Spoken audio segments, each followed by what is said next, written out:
welcome officially to the Heat Locker, JC. It's it's been a while. We're supposed to do this when I was in New York last. I know, and it just never ended up happening. Well, you're a busy man. You're a busy man, mate. And nowadays, no one's busy. Yeah, I know. Everybody's just chilling. So Yeah. How are you? Perfect timing. How are you going with it? I mean, New York's getting absolutely hammered. I'm all right. I mean, it's just a pain in the ass because I can't train. I can't really do anything that I would normally do. It's just like it's boring. I mean, the streets are quiet. You make your living off jiu-jitsu, but like you teach jiu-jitsu the same as me. You like you're in a position where your job's just been taken out from underneath you. Oh yeah. So it sucks because of that. Because now I can't teach, so I can't make money. It's not a great situation, but I'm hoping that it just kind of like calms down a little bit soon. It would be nice if it did. Yeah, how's it going? Are you guys are the numbers starting to pull in over there, or? It's different every day. They say that it's getting better at certain points, and then on certain days they're saying that the numbers jumped. I know that a lot of the hospitals are like discharging a bunch of people. I know the hospital my girlfriend works for, they said they discharged like 400 people this week or something like that had coronavirus. Okay. So, I mean, so people are getting better. It's not like everyone's just dying, but there are a good amount of people dying from it, Yeah, I mean, I'm better. I'm not a doctor, but I'm just not sure about it. I just don't know. I just don't know whether our response is right. I mean, I really don't know. I don't know enough to make a decision either way. I just know that it's fucking destroying a lot of us. Yeah, no, I don't know. I definitely don't watch any of the news, so I don't follow the news. Idea. The only thing I watch, I don't watch that. I pretty much just listen to people that I know that work in hospitals and work as a doctor or nurse, and those are the people, because I know enough people that do that for a living. So it's like I'll ask them a question or something like that, and I'll listen to what it is that they're saying based on what they're dealing with in their hospital and stuff like that. I listen based on what my girlfriend says because she calls families to like give them updates, right, to get them in touch with nurses, to get them updates on their family members. Because once your family member goes into the hospital, you can't even see them after that, and there's no contact with them at all. So unless they have a cell phone, and most of these people are like really old people that don't know how to use a cell phone or don't have a cell phone. So it's a kind of a shitty situation. Yeah, so it's like a shitty situation, but man. Hopefully it just calms down soon. Yeah, well, let's talk about some positive shit then. Let's talk about some jiu-jitsu. There's people going absolutely crazy inside their houses. But have you, like, I don't know that I've caught too many podcasts. Have you done? Have you done many previous this, JC, or is this something newer for you? I haven't done any podcasts in a while. Okay. I did a few like maybe a year or two ago. Yeah. But I haven't really done many in a bit. So. Well, this will be the one that people get to know who you are, because people that are listening here either are hardcore jiu-jitsu players that obviously know everything you've done, and then some will just be catching on here, hopefully, at the end of this, going to find out who you are. So that's what I wanted to kind of achieve out of this is more people knowing who you are, because, man, like, you're like, and I talk about this all the time, but, you and Jason Rao are these fucking unknown phenom fucking wizards that make the rest of us feel like absolute spastics when we have a chance to train with you, and I think more people need to know that. So I kind of wanted to like go to the beginning of where it started, like what got you into jiu-jitsu, what made you wander into, because you went into Henzo's at Brooklyn. Was that where you actually started from scratch? So where I started was actually at the main academy. I did a couple of beginners classes. I was at the main academy for like 2-3 months, I think. And I just started because like I was just like, I think I was like 17, 18 years old, and I was just looking for a hobby to do. Something to just like,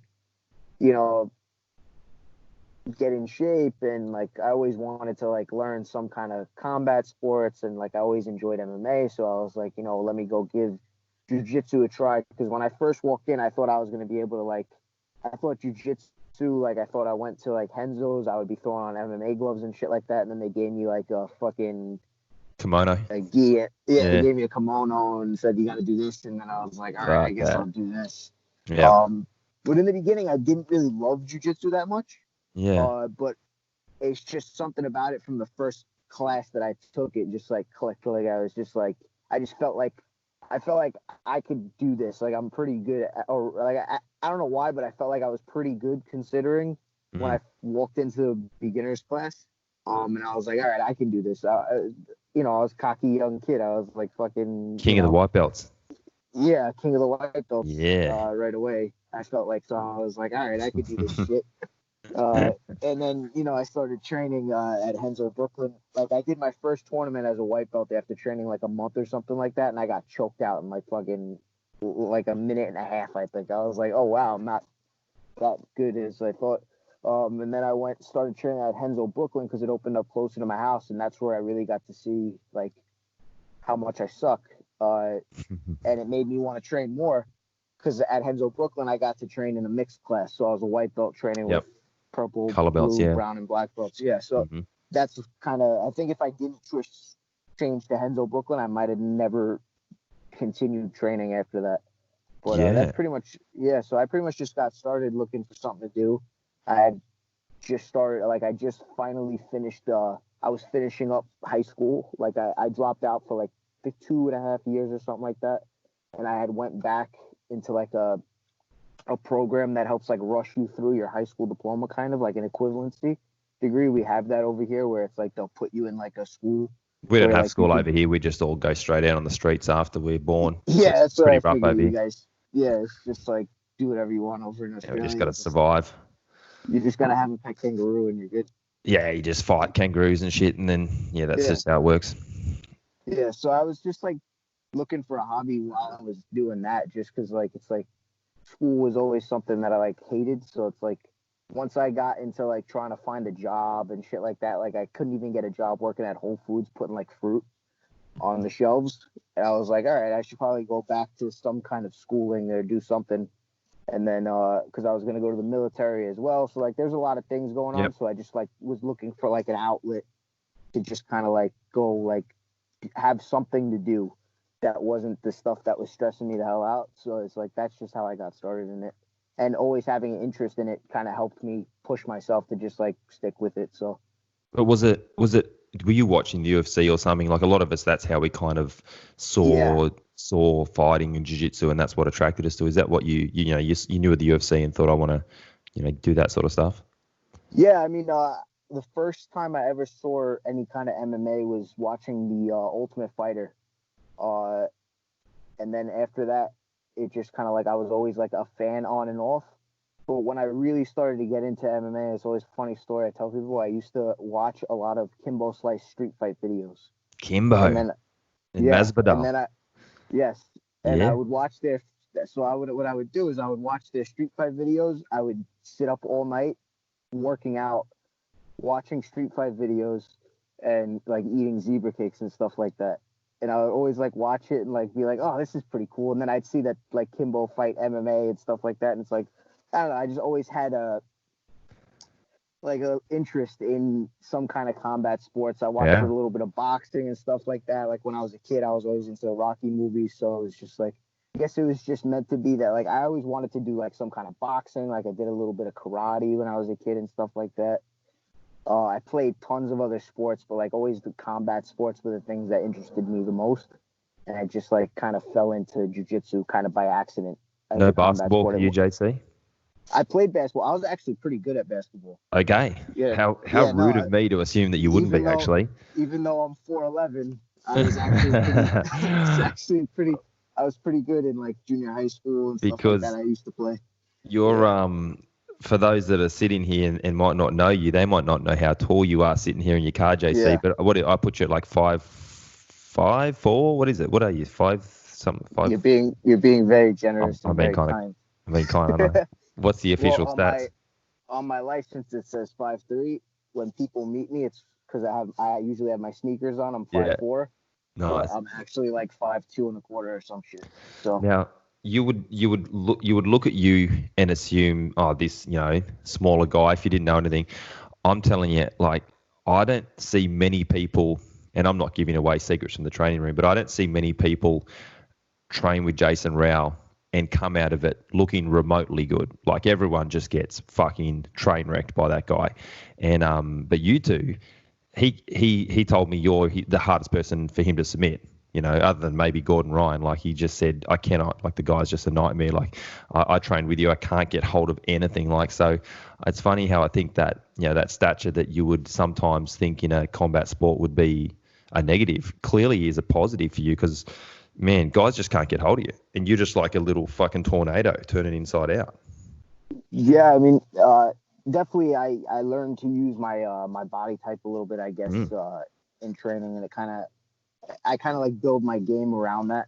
And it helps a little bit, you know, it helps a good amount to like understand how to use your body to you know, play a game.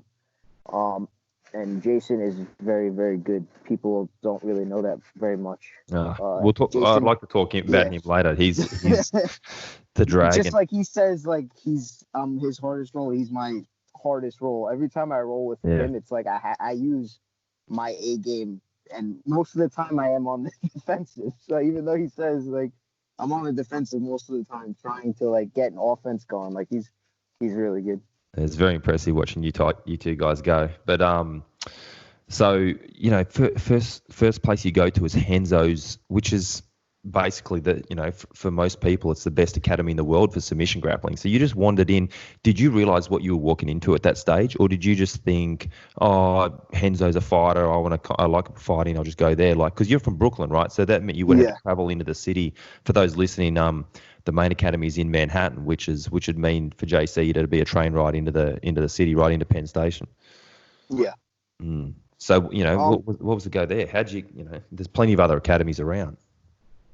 I mean, I looked at a few other places. The only reason I ended up going to Henzo's first is because I knew one of my uncle's friends was the person who convinced me to go there. When I was looking for places to go, like he convinced me to go there because he had been training there. That's kind of how I ended up there. I didn't really know too much about like people in the jiu-jitsu world, so I didn't really know who Henzo was. So it wasn't like I watched a ton of his fights, and like I wasn't really deep into MMA. Like I didn't know what Pride was. I didn't know, you know, I didn't know. You just knew Kimbo. I just throwing Kimbo, knuckles. Yeah, UFC. Like I knew like Chuck Liddell, Tito Ortiz. Like I knew all that era of people. Yeah. So I didn't really know like the Henzos, or I didn't really know like. All I knew was like Royce Gracie and Ken Shamrock, like that kind of stuff. Like that's about as far as I knew, and I just kind of stumbled into the gym, based on just somebody else, you know, saying, "Hey, you should go there. I know you want to train. Just go there." That's phenomenal. That's really impressive to stumble across, you know, potentially one of the best academies in the world. Like that's a good effort, because the way they you know, the way they teach there, even the fundamentals classes, you're going to get good jiu-jitsu from the get-go. You're not going to get taught some rubbish that you got to relearn later. So you started doing all those classes with was it there? Because the Brazilians run like a lot of those beginner classes and the gi stuff, like Gregor Gracie and those guys. Were they the sessions that you were doing in the second room? Yeah. So I mean, I think my first instructor in the beginners class was Hafa and Sapo. Those were the people that I took their classes the most when I was first starting out. But yeah, no, I mean, it was good instruction, and especially since I didn't know anything. So all I knew was basically what I saw on TV, and I just went into the gym and I would just reenact stuff I saw on TV. So I mean, but I learned a lot in those beginner classes, a lot of like fundamental jiu-jitsu and stuff like that. Like I used to like hate the warm-ups and stuff like that, and like that would be the thing that I would like complain about, and doing the same stuff over and over again, like the shrimps and the hip escapes. But like those are things that you actually need to. In the beginning, those things are beneficial. You need to learn how to shrimp. You need to learn how to fucking do a hip escape and, you know, basic stuff.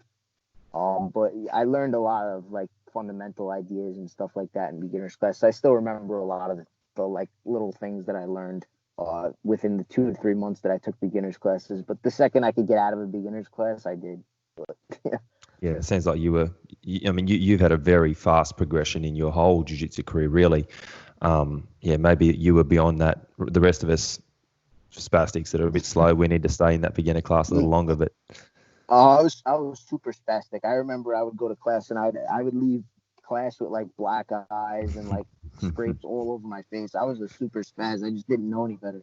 I didn't know I was being a spaz. I thought I was just training hard, but I was being a spaz. Trust me. I remember one time I freaking went head to head with one dude, and like we both went from bottom position and tried to like tackle each other.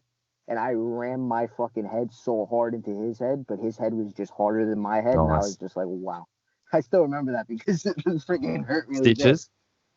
Bad. No stitches. Luckily, I've never, knock on wood, gotten any stitches, and I've slammed my head into people's knees and elbows and stuff like that pretty hard. I've gotten some pretty bad black eyes in the past. Never any stitches, so luckily. Hey, give me 1 sec, JC. Just give me 1 sec, problem. sorry.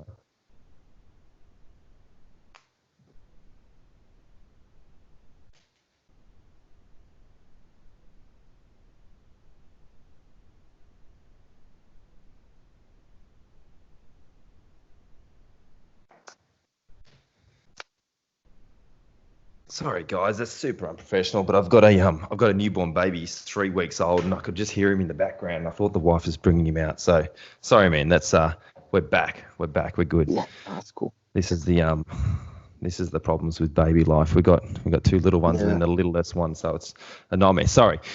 So cool. So we've all been in that spaz mode. But I mean, I feel like you've had a quick progression. How many years to black belt was it?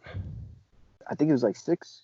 Yeah, I mean that's impressive. Like a lot of guys that are really good, that tends to be their progression is around that 6-year mark. But that's a good indicator that someone's, you're obviously going to be, you're not going to talk yourself up. But man, like 6 years is impressive. I mean, that's a fairly quick period to black belt, especially under who you're training with. Yeah, I mean, luckily I was exposed to like a lot of like high level grapplers early on. And that helped a lot. Sometimes I wish I would have took a little bit longer to get a black belt. Okay. Just because everybody kind of feels that way once you get a black belt. I have another friend who's a black belt that says he's a purple belt. He wishes he was still a purple belt. Sometimes I feel like I wish I would have been in like certain belts for a little bit longer. But I feel like I have a good amount of knowledge, and when I got my black belt, I felt like I had a good amount of knowledge. I just felt like I wish I would have been at certain belt ranks for a little bit longer of a period of time, because I was like a white belt and a blue belt for a while, and then I went from purple to brown pretty quickly, and then from brown to black within like a year.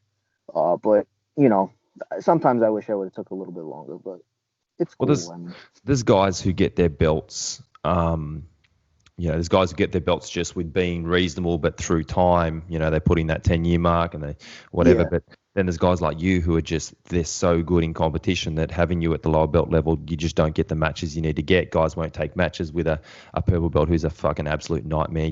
Sometimes you've got to be put to that level before you can get those matches. I mean, was that something you were having trouble with on the scene? Yeah. You still have trouble with that.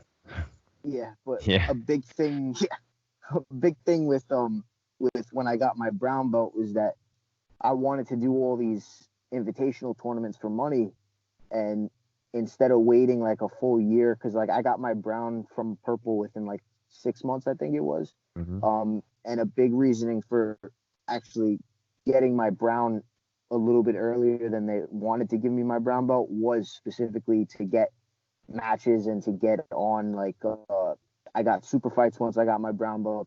I was able to get into the first finishers tournament I did once I got my brown belt. So definitely having a brown belt at the time when all these things were first happening, like super fights and the invitational tournaments for money, like having a brown or a black belt made it a lot easier. It's not like how it is now where like you could be a blue belt jumping into these things and like they'll take you if you're a blue belt that has a few like good Naga expert divisions, or even if you don't, if you just it's a little different now. But when these kind of invitational tournaments first opened up, a lot of the promoters wanted brown and black belts. They didn't really want blue, purple, they didn't want lower belts. So, I mean, it made it easier to get matches and stuff like that at brown belt.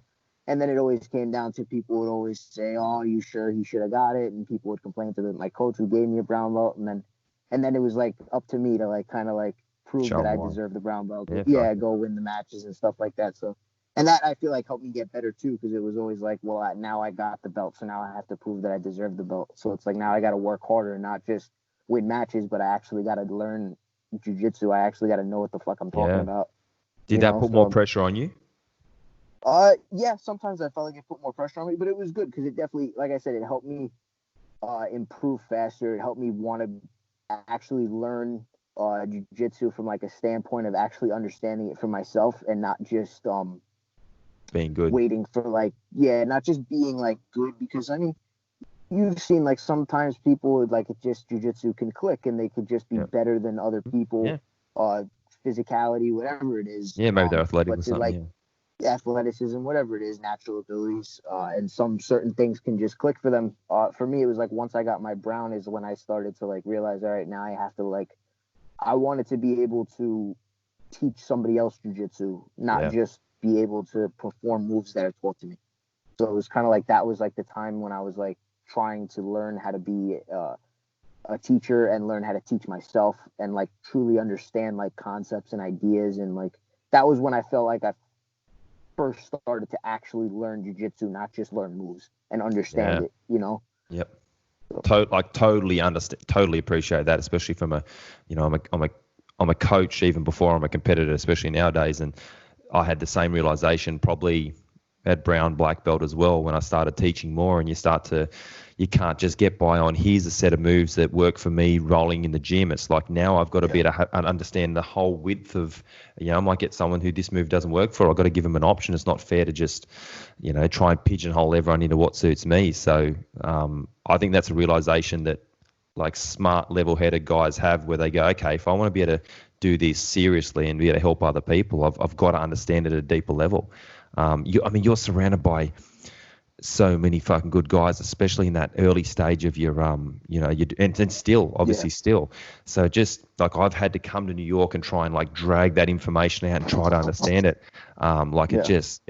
It's phenomenal. And like listening to you explain stuff to me, I quizzed you last time I was in there on a couple of back stuff, and it was like this guy understands jiu-jitsu. You know, I could see it, and I could feel it, and I could hear it, and I could go, there's a difference. He's not just repeating moves. You know, I could see how you think about things. And there was a day there where you and Jay Rao were bouncing ideas off each other, and you're kind of like, look, I think this, and you were kind of like, you were engineering stuff. You weren't just going, here's a move I've been shown. You were actually going through, no, this is what I feel this should be the position. This arm needs to be here, and that just, I think that's phenomenal. So like, you know, you're not just a good, I'm not just trying to blow smoke up your ass, but you're not just a good competitor. You're actually a really, you know, good jiu-jitsu player and coach. And I'm excited to see who you spawn off as you teach and coach more. That'll be interesting to see. You know, that's always a good indicator, isn't it? Like how good are the guys that a guy can create, not just him as an individual. Yeah, I mean that's like something that I'm trying to. That actually, even though I'm still a competitor first. It's because now it's at a certain point where a lot of the time I'm training with people that I'm teaching. It's like now it's at a certain point where I'm trying to do like with what Eddie did with me is that he trained me to be a good training partner for him, to give him hard training. And that pretty much also helped me get better was the fact that I had somebody like Eddie Cummings that was so good at jiu-jitsu and understood it so well that I learned jiu-jitsu through him. And a lot of the reason why he taught me wasn't because I was his student, like I wasn't paying him. It was more that he needed a training partner his size that he can get good to get like really good training. And that's really what I'm trying, like in my classes, when I teach like classes, I'm trying to get guys, I'm trying to figure out how I can help guys improve at a fast rate, similar to how like what Eddie did with me. Like I'm trying to figure out how to do that. That I can have more training partners. Like I have a lot of training partners now, and I have a lot of high level guys to train with, and I can always travel and stuff like that.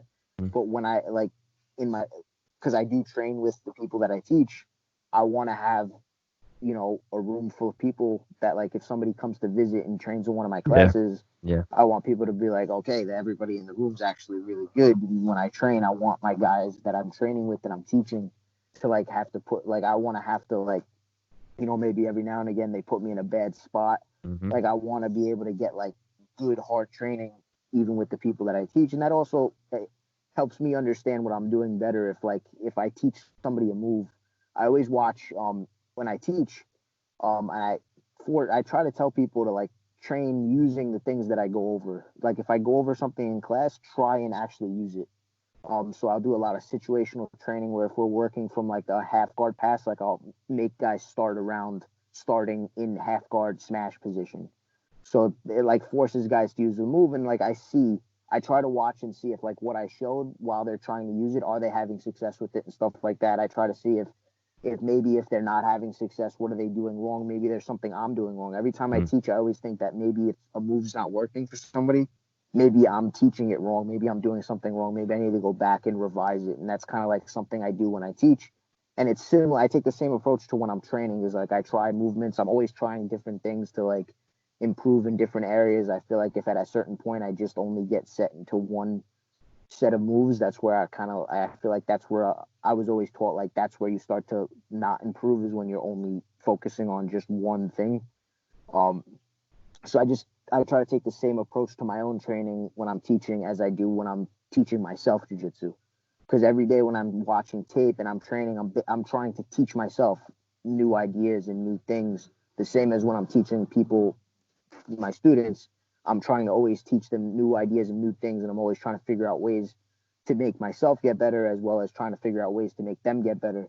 And it's easier for me to try those ideas on ways to make them get better on them, and then I could always take it and bring it to myself as well, and vice versa and stuff like that. That's the approach that I'm like now that I have students that I'm using, and it's helping.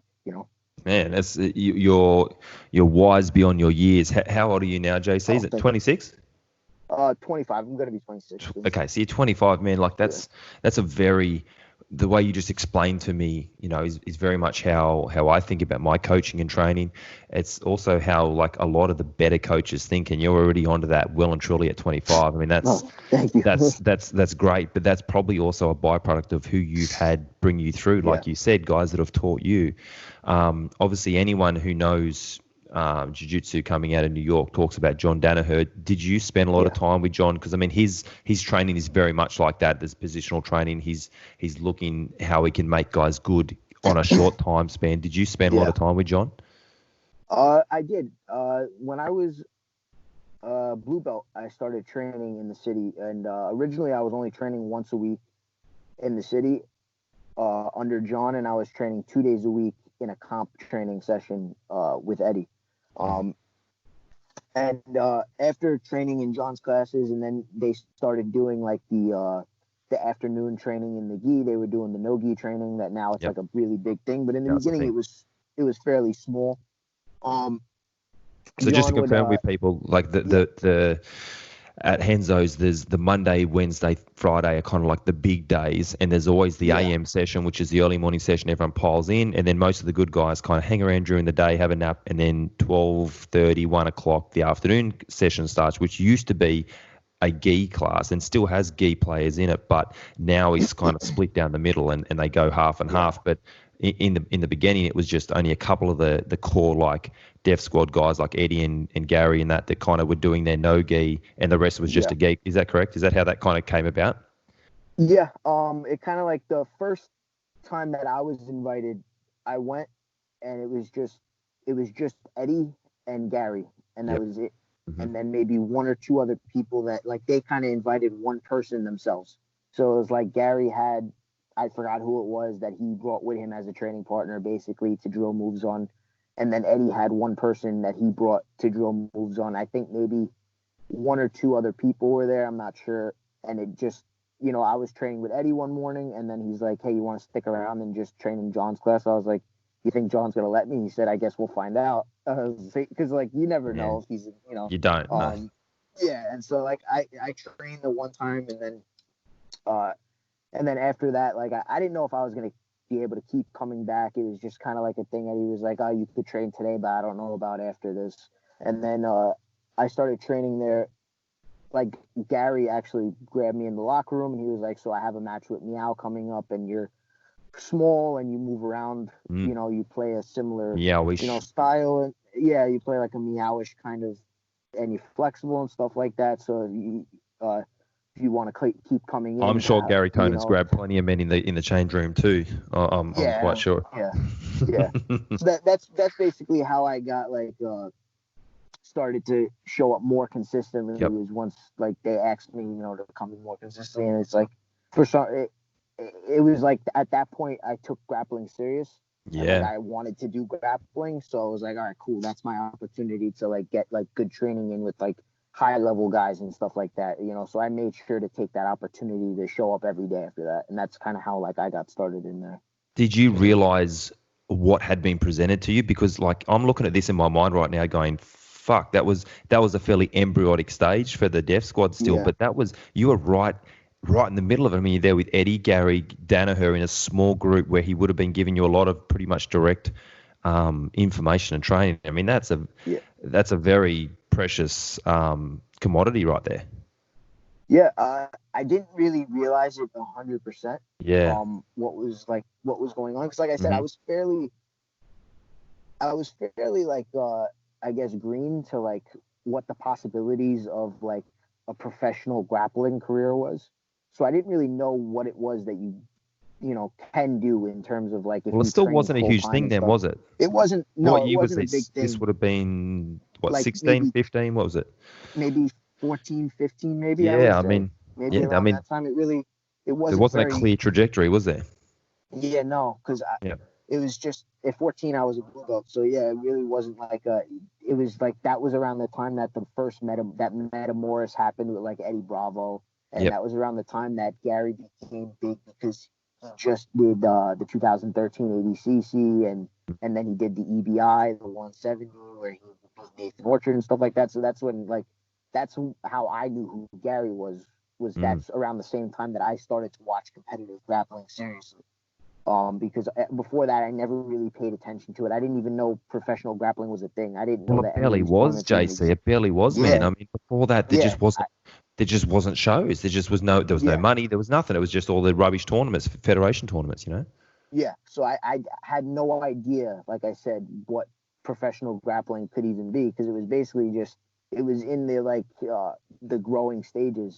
So that's why I always think about it. I'm always maybe fucking 10 years from now, I'll be looking back at I was in the start of a sport, kind of how Hoist Gracie and those guys were in the start of the UFC. I kind of look at it as when I'm older or an old man, if I make it that long, I'll look back and be hopefully this sport would have grown at that point, will grow to that at that point, to the level of a UFC or something like that, a major sport, be on ESPN, and I'm hoping that I'll be able to look back at it and be wow, I was involved before it was even a thing. I was there before it was a serious major sport. So I mean, but when I got started, it was not a thing really to be a professional grappler, a full-time grappler, train multiple. It was just starting out. Even Eddie only trained once a day at that point.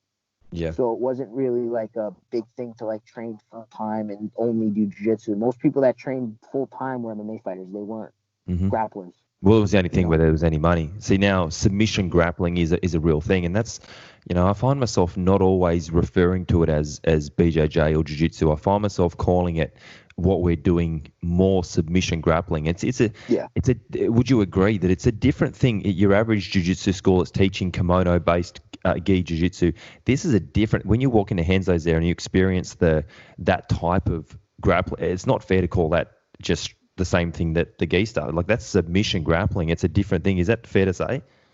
Yeah, no, 100%. I always consider myself a submission grappler, not a BJ, Brazilian Jiu-Jitsu competitor, or, because I don't really do too much Brazilian Jiu-Jitsu. If I compete, it's either, I don't do many Brazilian Jiu-Jitsu tournaments.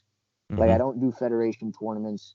Most of the time, if I compete, it's either sub only or it's ADCC rules, because it's more geared around submission grappling. How I was always explained to it, when Eddie used to say, he used to be I'm not a jiu-jitsu guy, I'm a submission grappler. Yeah. That's how he would always explain it to people. It was I'm not a jiu-jitsu guy, I'm a submission grappler. And that's kind of the approach that I've always taken it. And that's how I always looked at like what I do is submission grappling. So I feel like there was like Brazilian Jiu-Jitsu, and it was, that's the federation sport, and that's like the gi. And then I feel like no gi has went from being no gi. I feel like the word no gi, maybe we should eliminate it. I kind of don't like the word no gi for training outside of the gi. I'd rather the word submission grappling. I would rather that, like, when you take the gi off, it's considered submission grappling rather than no gi jiu-jitsu, because it's a different thing, in my opinion. That's just how I've no gi jiu-jitsu. That's how I look at it. No, man, you're preaching to the choir here. The no gi jiu-jitsu is exactly that. You take the kimono off and you still do effectively the rubbish federation rules, where it's kind of halfway jiu-jitsu. You're not allowed to do so many different things. It really forces a particular style of grappling. Like, the reason I describe what I do, what you guys do, as submission grappling, is because it's basically takeout striking, and the rest of it, that's what's left, is what we're trying to do. Whatever method, whether it's reaping, whether it's a particular submission, basically it's all, other than bending each other's fingers back, like, everything's pretty much good. And that's how I feel it should be. That's the idea, is to be as pure as we can. We don't want to be beating each other's head in every night, or else we may as well do mixed martial arts. But I feel like we should be trying to get to a point where we're not hamstringing our martial art by adding all these funny little rules. For instance, I can't put my leg across the guy's leg because that's somewhat, like, you know what I'm saying? So submission grappling, totally. No-gi is an outdated terminology. Yeah, no, 100%. I feel like submission grappling is I feel like when people promote their tournaments, I feel like more people should be promoting it as submission grappling, even when there's points. Once you take the gi off, I think they should be saying it's submission grappling. I feel like also submission grappling just sounds so much cooler than no-gi jiu-jitsu. No-gi. Yeah, it's so much cooler than no-gi jiu-jitsu. I feel like it's kind of like, it's like UFC used to be called no rules fighting, and now it's called mixed martial arts. It's like no rules fighting sounds like fucking cockfights in like a basement somewhere in some random country, but like MMA, mixed martial arts, MMA, it just sounds better, Yeah.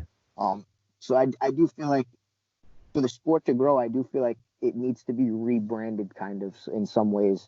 And in some ways it has, but I definitely feel like the word submission grappling for training outside of the gi should be used more often.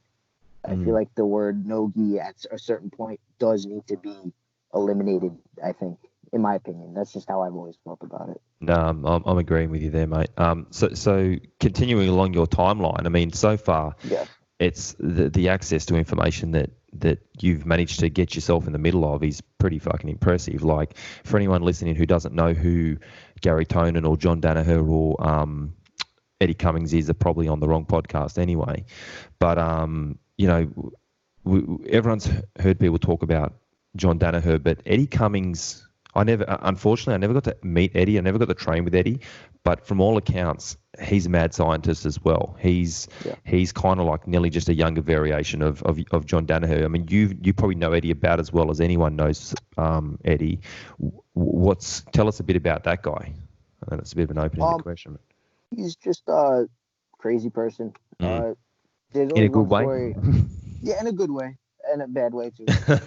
But there's always one story I tell about him to people, because people always ask, like, what did you learn from Eddie? What did you learn from John? And it's kind of like, from John, I always learned how to teach, because I used to sit in on John's privates and stuff like that. So from John, I always learned how to teach people.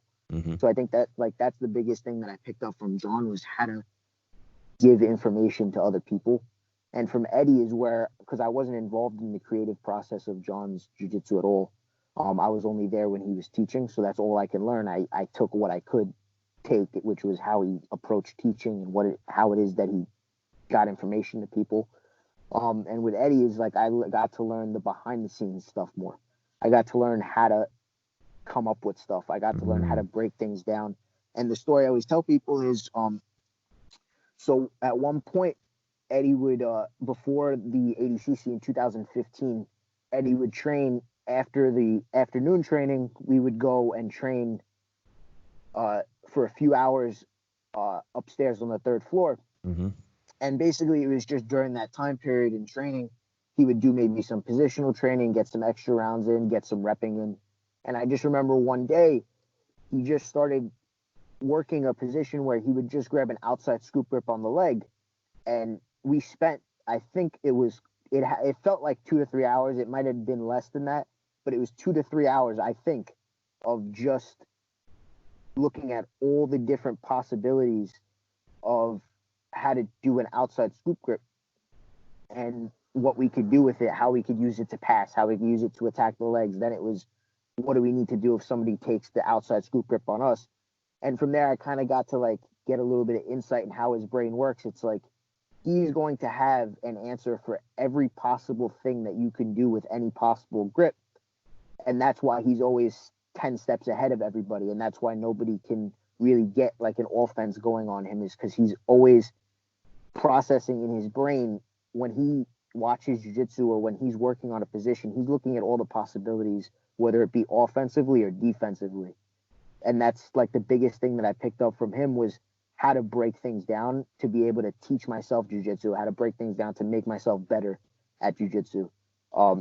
So like I was lucky enough that I got to learn from two people that were super intelligent and super crazy in their own ways, but I got to learn two different aspects of jiu-jitsu, where Eddie wasn't always great at teaching, I felt like, because he would ramble on and stuff like that, because he's like, I guess that he's a weirdo. And so when he would teach, he would ramble. And when he would ramble, he would lose people. Yep. The way that I always learned from Eddie was I would listen to him, but I would also watch him. So I would pay attention to more what I was seeing rather than what I was hearing. And with John, it was the opposite. I would pay more attention to his words. Yeah, that's very good, actually. He has a way with words that help you actually pick up what he's doing. So if you he's very eloquent with his words, yeah. If you just watch, you might not pick it up. But if you listen and really pay attention to what he's saying and watch what he's doing, it makes it a lot easier. Where with Eddie, I always felt like, stop listening to him talk, because he's going to, after like 2 minutes or a minute, he's going to start rambling on about 6 different things, but he's going to keep showing the same move. So he's going to show the move. As long as you're watching the move and paying attention to the details, you'll pick it up. So that's basically, I always tell people, I learned from Eddie how to create jiu-jitsu, and I learned from John how to teach it and organize it to be able to have it all stored in my brain, kind of.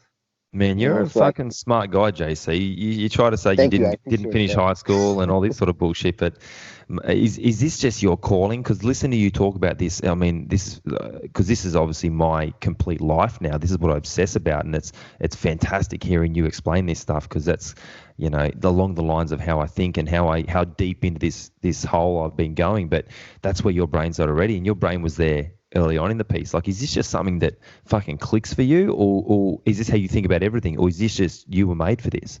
I think, I don't know if I was made for it or anything like that. It's just like my brain, I've kind of like my whole life, I've always looked at things like I've always was trying to find something that just clicked.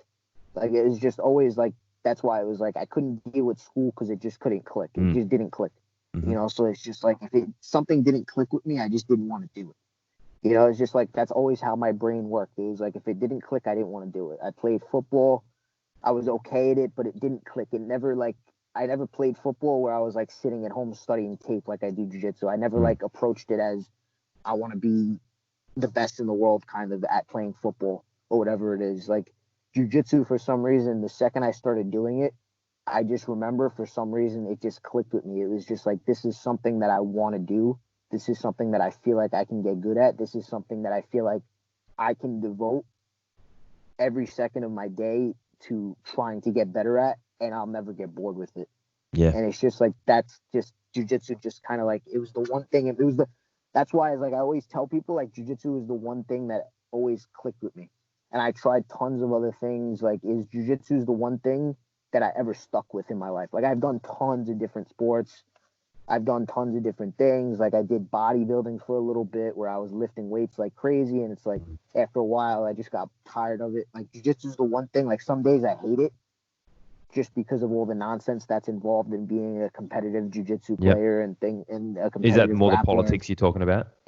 Yeah, more the politics where it's like some days it makes me hate it. It makes me want to walk away from it. Some days please I think don't. Please don't do that. Yeah. Don't do that, mate. We'll miss you. Don't do that. I'm just like, you know, I just don't want to do it anymore to not deal with the stress. And it's a stressful thing, especially being a competitor and trying to make a living doing jiu-jitsu is another thing. It like adds an extra stress to it. But it's been the one thing where it's like, it's just like, I can't walk away from it. And like, I can't stop trying to improve it for some reason. It's just like in my brain, it's just, and I know what it's like to feel like checked out of something, because I've done it before where I've focused 100% into something and then I'm like, I just don't care for it anymore. Jiu-jitsu's always been that one thing that like I never feel like I could just check out of it and be done with it. I think if you checked out, that's a big loss for jiu-jitsu and anyone that you're having a direct impact on, because just sitting here listening, like I knew you were good and I knew you had a good understanding, but listening to your talk is fantastic. And especially I'm not trying to downplay it, but for a 25-year-old guy to be at that good level of clarity, man, I think you're going to be like a lot of the guys that tend to come out of this area. I think you're going to be a phenomenal coach that's going to produce some really good stuff. And I think it's something that, thank you. Hopefully once that hustle of being a competitor is, passes for you and you move more down that coaching line, that'll be, hopefully it becomes less stressful, and then you can just appreciate the creative side, which obviously you're very good at. Thank you. No, you don't have to say thank you. I'm just talking here, but listening to you talk about Eddie like that is kind of the same way that I looked at you and Jason that day, sitting there talking about some positions, right? Because for me, jiu-jitsu was just taught to me. I love my coach, great guy, but my coaches, I should say, or my influences, but a lot of jiu-jitsu was just kind of taught to me is here's a move, here's another move, here's another move, here's kind of like, don't do this in this position, do this. And, since coming to New York, I realized that there's a lot different ways to look at it, and there's a lot deeper understanding than maybe probably 95+% of the jiu-jitsu community are doing it currently. And a lot of people don't even realize, because if you don't know, you don't know. If you haven't been shown something else, you don't know. And that's why this thing's just grabbed hold of me, because I've done jiu-jitsu since 2005, and then it wasn't till 10 plus years into my 10 plus years into my jiu-jitsu learning game that I came over and went, fuck, this is, the light just switched on. And I can see why now, the way you guys are learning. And I was talking to Jason Ray about this last time I was here, right? This whole, I want to get to that point where it's not just relying on here's a move, here's another move, here's a learnt move, because I've learned a lot from Jason, but I've learned a lot of moves, I've learned a lot of concepts, but I'm like, how do I get to that point where, and this nearly seems like a silly question, but how do you get to that point where you can have the confidence to look at a move and go, okay, I'm going to try and engineer something here myself? Because how do you know you're not just heading down a road that's the fucking wrong direction and I've just wasted, and that's the thing I always find myself doing. And like you said with Eddie, like, I wonder how Eddie has the confidence to be like, this thing that I'm dedicating and obsessing about, how do I even know this is even a thing? Or am I just wasting my time? Or do you just have to go through that process? You hear what I'm saying there? Yeah, no, I definitely, I get what you're saying. I hear it. I kind of go through that every day, where it's kind of like, I sit down and I'm like studying movements and I'm like thinking of new ideas. And then I'm just like, in the back of my head, you always have to think like, well, what if this is everything I'm thinking about is just, it's not going to work? What if everything I'm thinking about is just wrong? And the best way that I can have myself look at it is that I don't feel like there's ever anything that's wrong in jiu-jitsu. I don't feel like there's like a wrong way to do anything. I think that there's always a less efficient way to do most things. I think there's like little things that you could be doing things wrong, but in reality, I try never to look at things as wrong or right. I try to look at what's efficient at the highest level and what's not efficient. So like whenever I'm thinking of doing something different or I'm studying something, I'm thinking in my head when I'm training, and like live training is important because that's where live training comes in. I feel like is like when you're troubleshooting movements, you need to try live reps. So I don't do too much dead drilling. Like I don't drill on people too often without any resistance at all. I'd rather go into training and try to make like 2 or 3 different things, the ideas that I have in my head work on a live training partner than drill it 100 times on somebody that isn't resisting. And Do that's you what kind think? of helps Sorry to me. cut in there, but do you Yeah, think no, that? Do you think that if, let's say that you're a white or blue belt watching this podcast, do you think that if they're doing things along that route, that they're going to have trouble in that regard? That like, do you think that different belt levels should maybe follow a different concept there, or everyone could apply that strategy? the concept that I try to tell people to follow, and I think everybody can kind of follow it, whether you're white or blue belt, is you need to get like a little bit of repping. But I don't think that you should sit and concentrate just on dead drilling moves. So, but what I mean by like a little bit of repping, I mean, when I troubleshoot a movement, I consider that my reps.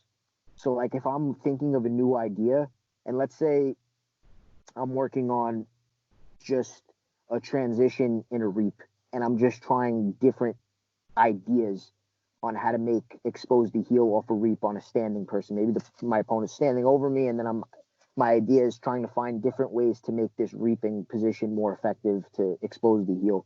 And you know, I'm going through different ideas in my head. Maybe I'm posting my foot on the hip and then throwing a reap. Maybe I'm stretching my opponent out first and then throwing a reap. And I'm seeing which one I feel in my head is more efficient. The one that I feel is more efficient, I'll try a few more times so that I get that memory down in my head. Okay, this is what I'm going to do. And then I go into training, and then I'm just trying that move, and I'm trying to hit that move as many times as I can live on people resisting. And that's kind of how I've always taken the approach of drilling movements. And it's kind of like I learned that from Eddie. One of the ways that we would drill, and he took the idea. I forgot where he took the idea from, but it's some Olympic coach. I don't remember what sport it was. So all of his students, I think it might have been judo or wrestling. I could be wrong. But all of his students only got one rep each of a move, and then the other person had a rep. So the way me and Eddie would rep movements was he would pick like 3 moves, and I would get 1 rep of the move. He would get 1 rep of the move. If I got the move wrong, I don't get another shot to do it again. And then he would rep the move, and then we'd move on to the next movement, and then the next movement, and then recycle back and do that 2 or 3 times, and then go into live training.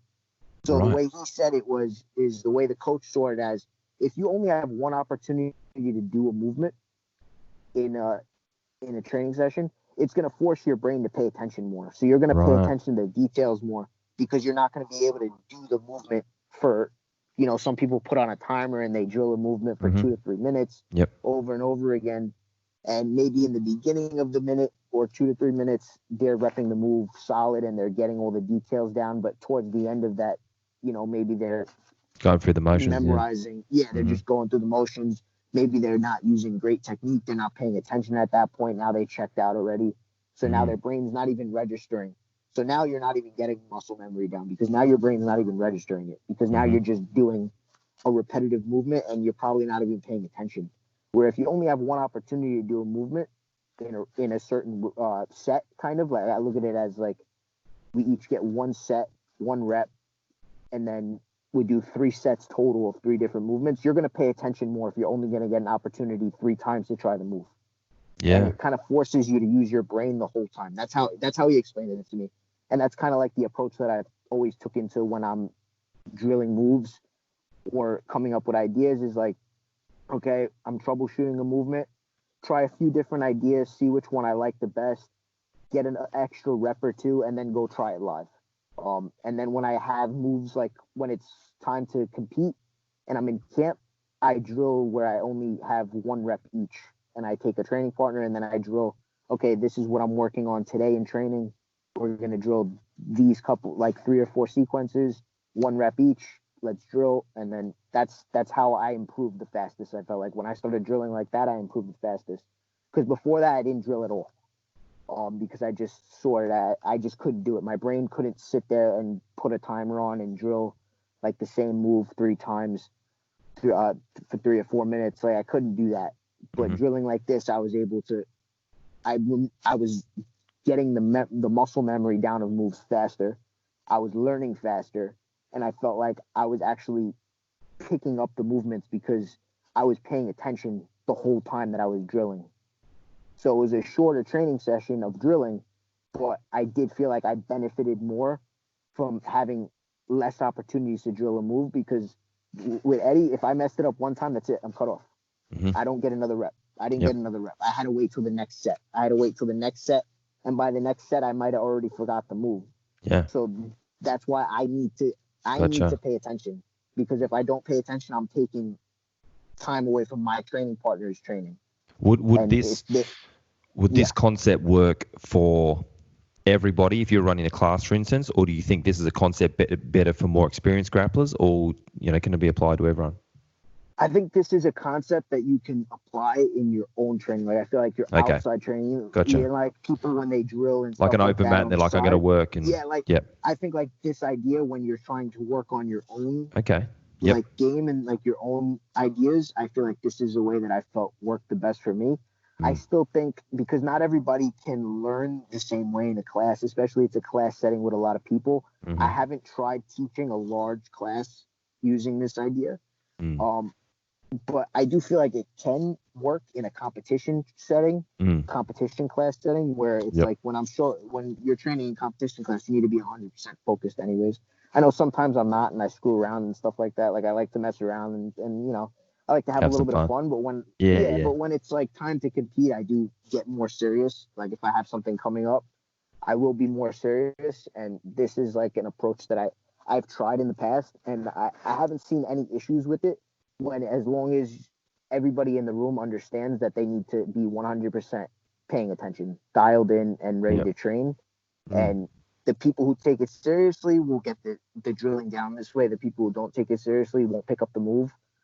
So I do feel like it's harder to do in a class setting, a large class setting.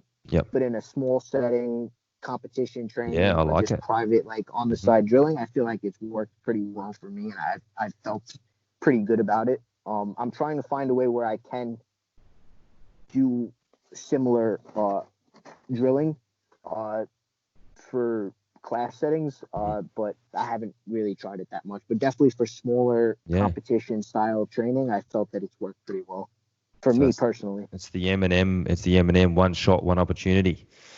Yeah. Yes. You only get one shot, don't screw it up. That's right, mate. That's beautiful. I like that. So talking about Eddie, people say Eddie was ruthless on the training mats. I mean, I've had buddies that trained with Eddie, and they said like they saw him hurt people. They saw like he's just an aggressive guy. He's going to try and, I don't think that he tries to hurt people deliberately, but I think he's just intense, and he's so precise with his braking mechanics. Is Eddie a nasty grappler, or is Eddie just so precise? It's like you're dealing with a scalpel. If you're not careful, you're going to cut yourself, type thing. I mean, it depends. I mean, from when I haven't trained with him in a long time now. It's probably like over a year, maybe. But in the beginning, when I first started training with Eddie, it was that he was really trying to like hurt people, I think. Because the way he would always explain it is that he wants to know before he goes into a match if these braking mechanics are actually going to work. Interesting. Not so good for training partners. That's why he would not have many training partners. And a lot of people didn't want to train with him. He did learn over time to be a little bit better of a training partner. Like during the time period that I was training with him the most, where I was training with him like every day, he did learn to stop hurting people. Okay. But I will say that before the 2015 ADCC, I was his very last roll. He told me, "Are you ready to go? Because this is my last roll before I go to Brazil." I was like, "Yeah." He's hurt me before, but it was always an accident. Yeah. This time he deliberately broke my foot just to see if he could break somebody's foot. Really? With his mechanics. What was it? Yeah. What was it? What do you? It was an outside heel hook. Yeah. I mean, partially my fault, because it's like, all right, we're gonna go hard, so I'm gonna give you the most realistic roll possible. I'm gonna hold out until the very last second. Yep. And it's just the last second came sooner than I could realize it, and it just broke. And I was in a boot for like a good month after that. Oh, really? Oh, so it popped the ligaments, Yeah. But it's just like that's how he trained. It's just like it's kind of like I never minded training with him, because it was like, you know what? I need to be able. I felt like it gave me a sense of confidence that if I got out of one of his heel hooks, I didn't feel like anybody in the world could heel hook me. So that's why, in my mind, I didn't mind it. I didn't mind having to deal with how dangerous it was at a certain point to train with him. But like I said, as he started to progress, like this was early on when he first got his black belt, when he first started to like have a big name, like blow up and stuff like that. This is still how he trained. And from what I understand, I only knew Eddie when he was a brown belt, or he had just gotten his brown belt. He was a purple belt.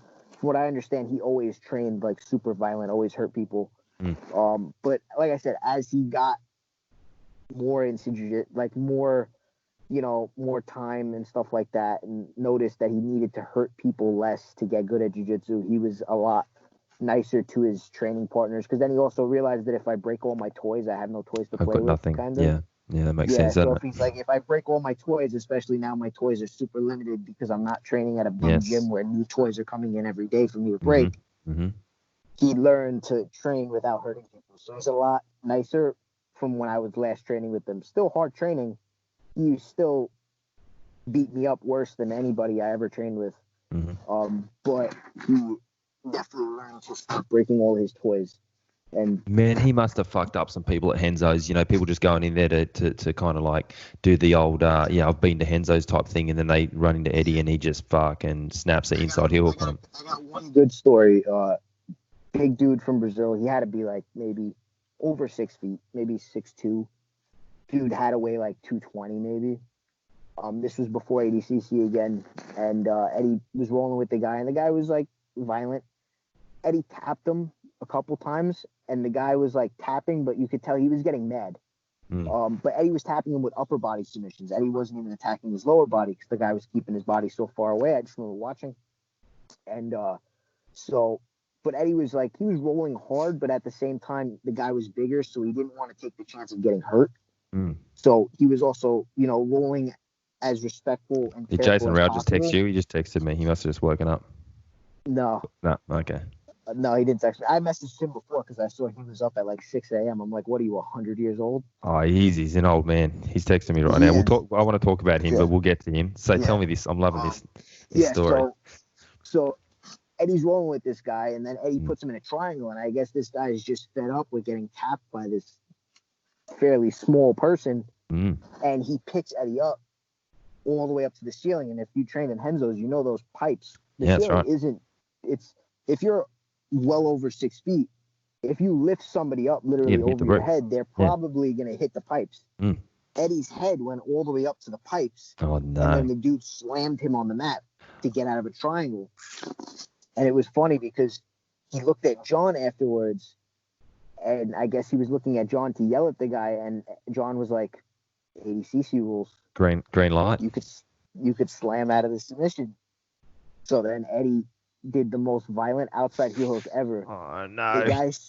The guy screamed so loud. It sounded like the guy was being shot. And all you heard was like a loud pop. Nice. And then afterwards, you see the guy sitting on the side, with, like ice pack on his knee, ice pack on his ankle. And that's where I learned that, like, that was one of the times I learned, like, how dangerous Eddie could be. He's a dangerous man. He really is. Is Eddie Cummings the best leg locker there's been? I think like definitely one of the best. I mean I know that's a hard question. Yeah, it's hard, but like definitely from what I know he knows just based off knowledge. Like I can't say now in terms of like if he rolled with some of the other high level guys because I haven't trained them in a long time. I know from what I understand the last time I spoke to him, he doesn't really train that much anymore. Yeah. It's a shame. He's trying to like move on to the real world, which sucks, and I know he doesn't want to, but that's another thing. Sad. But from what I know, prime Eddie Cummings knowledge, I don't think there was anybody that could touch him in terms of knowledge of leg locks and in terms of being able to perform leg locks on people at a high level. And I definitely think like what he knew in 2015 was totally different from what he was teaching me in 2018. So the game that he developed over the time of being able to compete against, like, because that ADCC was the first time that he got to compete against truly high level competition. So that was the first time he really got to test himself against what's considered the best people in the world. And I think he really took that opportunity to be able to see where there's flaws in his game, and he improved them so much. And it's kind of a shame that he never got to really show it that much. I agree. Yeah, totally agree. But he definitely made improvements in his game, and it's a shame that he never really got to show it because he just really didn't compete too much after that. I mean, he might be one of the best submission grapplers of all time. He really could be. I definitely think so. I definitely thought that on a good day, Eddie could probably tap anybody in the world. That's how I felt. They engage with him, assuming they actually engage with him. If they actually engage and do jiu-jitsu, I felt like, because like I've trained with a lot of good people, and where at least I could get something going. I could get some kind of attack going most of the time. With him, I could just never get anything going. I could never get an attack going. Anytime I've ever got an attack going on him, it was like a surprise sneak thing. Like I just like sneak attack, throw like sand in his eyes that I kept in my shorts and then get something on him. You know, like that kind of. But you do enough rounds with anyone, you'll have that moment where you catch them off guard, you know. But, you know, if you guys were both doing your A game, you're saying, like, you're just not going to find a way through his... Yeah, it's just like there was no way to get anything started, which I think worked against him, is because, like, it's a different thing when you train with... If you ever got the opportunity to train with him, you would see it's like once from the start, you realize that this isn't like somebody else. Like, you realize this isn't like rolling with anybody else that you've ever rolled with. It kind of makes you shut down a little bit because you're like, wow, this doesn't feel like anything I felt before. I don't know what I'm going to do to get anything going. And at the time that you're thinking that is he's already attacking. So it's like, if you're not just playing on the defensive and keeping your distance and trying to stay out of everything, you're going to end up in something because it's just so hard to avoid it unless you're avoiding completely being engaged with him. Well, the only people that have survived with him have just straight out not grappled with him. You may as well not even call it a match. You know, they've like the Canuto match. Like Canuto went near him for a second and his leg got popped. You know.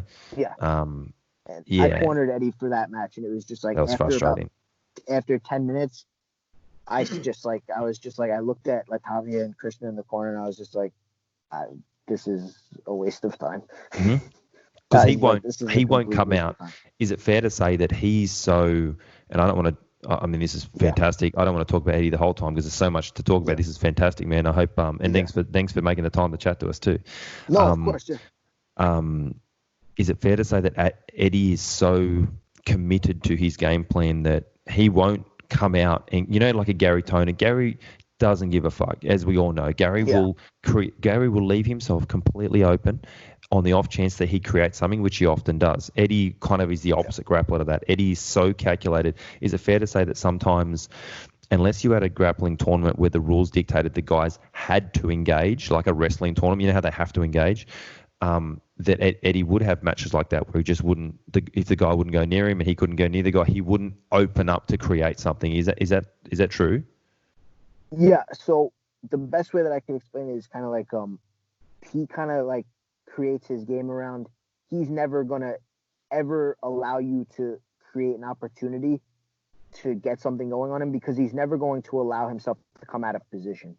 So the number one thing that he always taught me is never allow yourself to come out of position. So it's never reaching, never allowing the match to be engaged in a scramble. Like what I think also works against me, where I think like somebody like Gary has success, is that Gary does engage in the scramble. Gary does, thrives in the scramble. Aren't giving opportunity, forcing opportunity, where Eddie is playing on the total opposite end of that, where it's like he's never going to do anything to just create opportunity.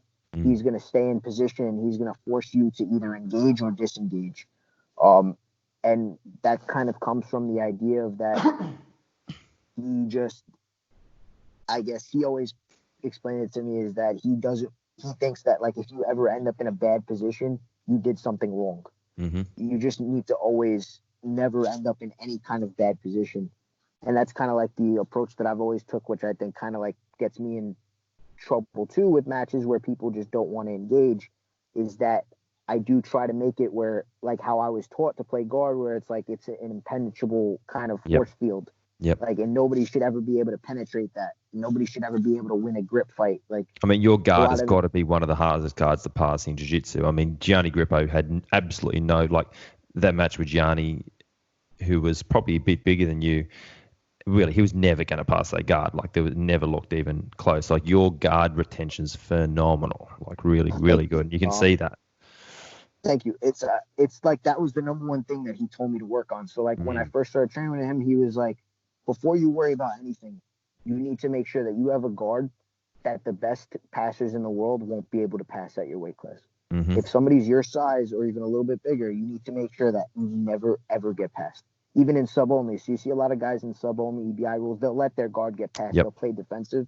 Mm-hmm. That's not how I was taught to play sub-only. I was taught to play sub-only where it's like you're never allowing somebody to ever get to a position on you. And, like, that's how I was taught to play guard. And that was the first thing that he gave me to work on was guards. That's why, like, that's one of the first things that I teach people is always to work on having a really good guard, because then after that you can develop everything else. Yeah. But if you get a good, like, let's say you get a good wrestler, maybe you just can't get on top of somebody, and all you've done is develop a good top game, but never worked on your guard. The second you're on bottom, you're not going to be able to retain guard on somebody good at a high level. So I mean, and I see that with you guys. You know, you guys have all got a very aggressive, strong guard from bottom position. Everyone who comes out of Henzo's has got that guard that's just a different type of thing for submission grappling. You know. Yeah, and I think like a lot of the defense and like. It starts from having a good guard, and without having a good guard, you can't really get any offense going from bottom if your guard is crap, you know? Yeah. So that's like the number one thing that he had me work on was guard, and that's kind of like Eddie's approach is that his guard is never going to be passed. His guard is he's never gonna lose a hand fight. When me and him would roll, it would be a lot of the time would just be engage on the legs. Yeah, engage in legs, and it would start with the hand fight. So it's like that's another thing I always teach is that everything starts with the hand fight, whether it's from standing or from seated. You're always starting with your hands. You need to make you need to win a fight with your hands first before anything else. And now, that's, Eddie was a guy who never inverted a lot from my understanding. Even though he was a guy who was a very good leg locker. And I mean, and you're probably one of the guys who inverts maybe as much as anybody, like maybe one of the most inverted guys that are around. Where did that come from you if it didn't come from Eddie? Or was that just something you just started to do? It was really just honestly something I just started to do. Yeah. It was kind of like I tried to play. So like I always tell people, I tried to imitate Eddie's game completely, and at that point when I was trying to do that, it wasn't clicking. Because he plays a side guard, right? Like side guard's his big thing. Yeah. A side guard. He plays a big side guard. Like I play a lot of side guard too. Like I play a lot of side guard, but I invert a lot as well.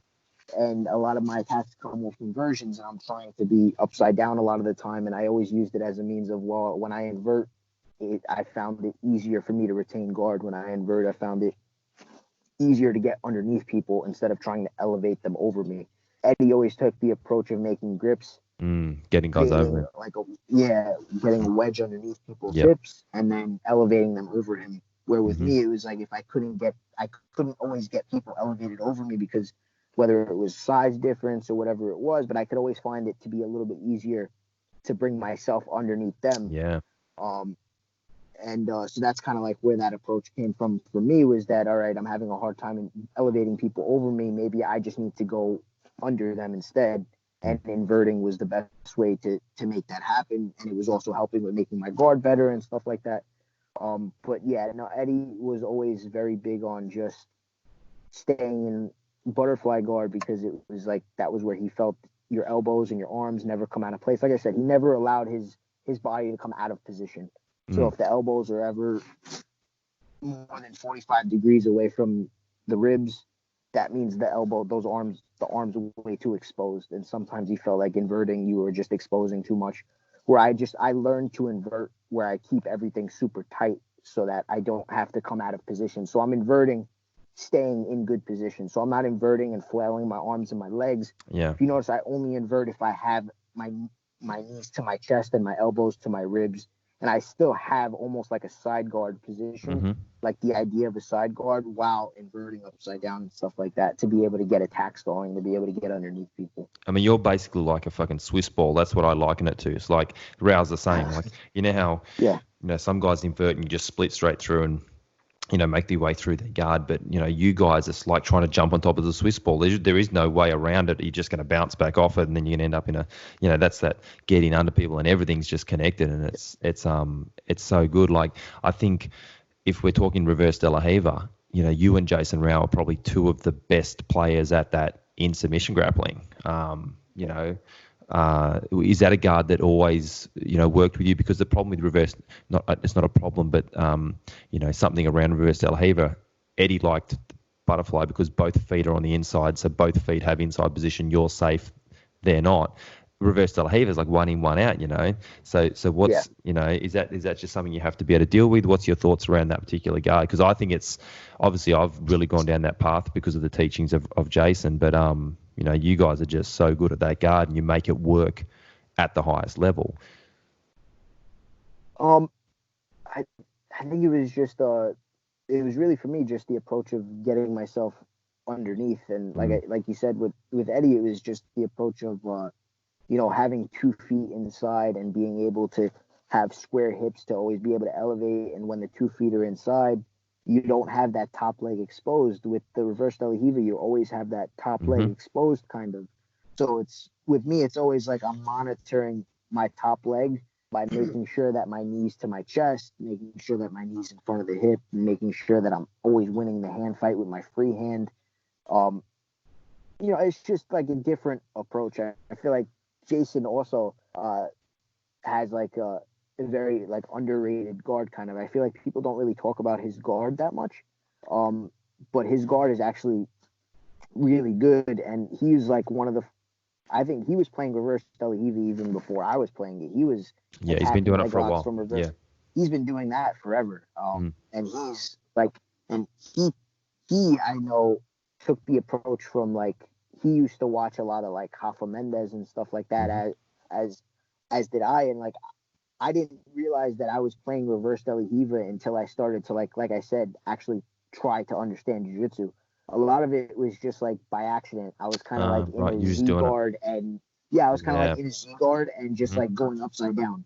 Because a lot of my early game was just Z guard. Like that's pretty much what I played, was a Z guard, kind of like Craig Jones style. Where it's like Z guard with scoop on the far leg and then use all those attacks to like, enter the legs.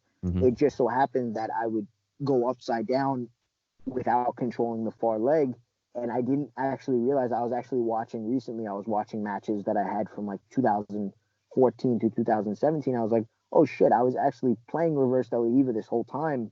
At some moments, it's just I didn't really know what the hell I was doing. I didn't really understand what reverse De La Riva was until I started to like understand jiu-jitsu more, and that was at a time when I was injured.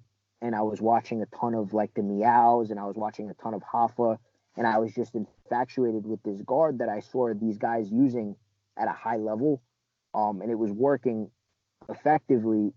And I just noticed that it was harder for guys to pressure on passes if the second that they inverted underneath. So I always looked at it as also as a basic idea of guard retention. I teach like the reverse De La Riva basic Kiss of the Dragon. I teach that as a method of retaining guard from the knee cuts and stuff. The knee cuts and stuff. I feel like it's a great way to just retain guard. That's just an approach Eddie never took. That's an approach that I saw was effective, and I just kind of like was interested in it, and I just grew on it, and I just like accidentally was always doing it. But I always still played like a butterfly guard and stuff like that. But I always was more in like half guard and Z guard. And it just so happened that I was playing a reverse De La Riva by accident until I actually saw that what reverse De La Riva was. And then started to like actually look at it as, okay, I'm playing reverse De La Riva. I'm not playing a half guard and going upside down. I'm playing reverse De La Riva now. That's kind of like how I came across it. I feel like a lot of us that had that same progression where we liked Z guard. I was the same. I liked Z guard probably at blue belt, And then you start to go, well, if you're on their knee, I can play Z guard. But then they come up onto that foot, and the Z guard comes a bit, turns into shit a little bit. But then you realize, wait a sec, reverse De La Riva just fits straight in there.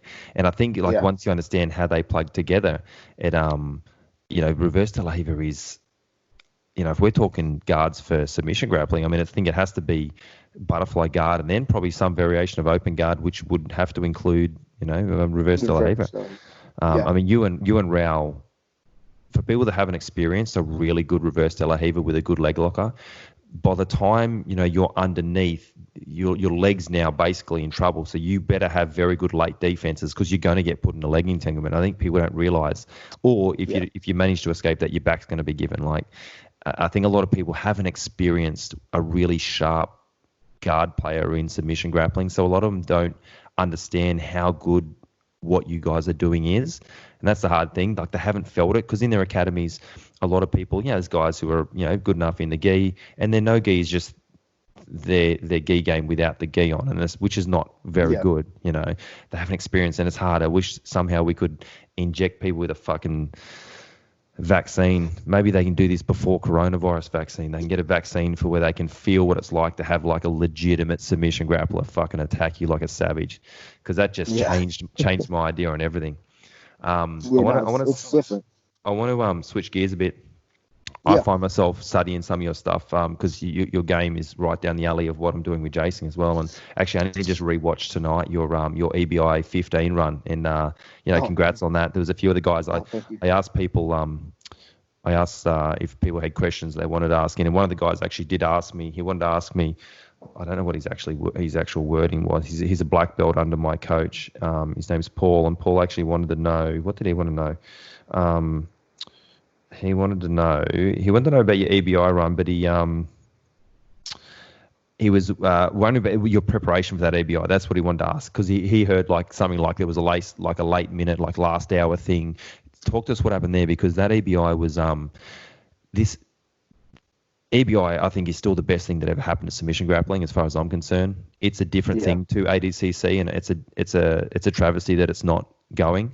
And I mean, you're a champion of EBI, which is a huge thing. There's only been 15 or 16 proper ones, and then he turned it into the slap jitsu stuff. But that's a legitimate claim that you've got. And you walked in and you submitted everyone except Gio in the final, which went to overtime from memory. But you just cut through everyone with basically reverse De La Riva and then entries into inside heel hooks was kind of the main mode there. So first of all, was it a last minute call up? And then secondly, talk to us a little bit about that run. So that was your coming out party. It was definitely a last minute replacement thing. A lot of people say it we had it planned out and stuff like that.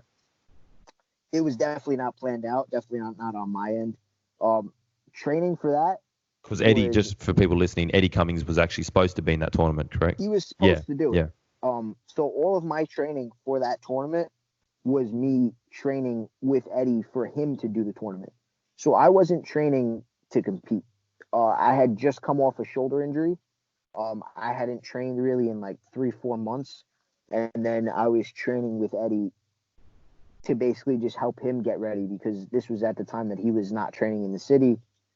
And so it was just me and him training, and then a couple other people, and it was just in a small group training. I was in no way going to compete, even though a bunch of times Eddie was like, I'm going to put you in. I don't want to do it. All this other stuff. But he always, anytime he competed, he was always so crazy anxious-wise that he would always be like, I'm not going to do it. I felt like that with Eddie, I'm not showing up. Yeah. So he would always do that. So I just wrote it off as, it's fine, it's whatever. Mm-hmm. He's going to compete. And I wasn't taking training seriously. I just came off injury. I was training just to train with him. And, I was training hard because it was his training camp. But I wasn't in the mindset of competing. I wasn't eating the way I would normally eat if I was going to compete. I wasn't doing all the outside things in terms of conditioning or whatever it is that I would normally do if I'm going to compete. I wasn't doing the things that I would normally do before I would compete. And I was originally not going out to corner him and train with him out there because I didn't have any money. I was running on my last couple fucking, I think I had $1,200 in my bank account at that point.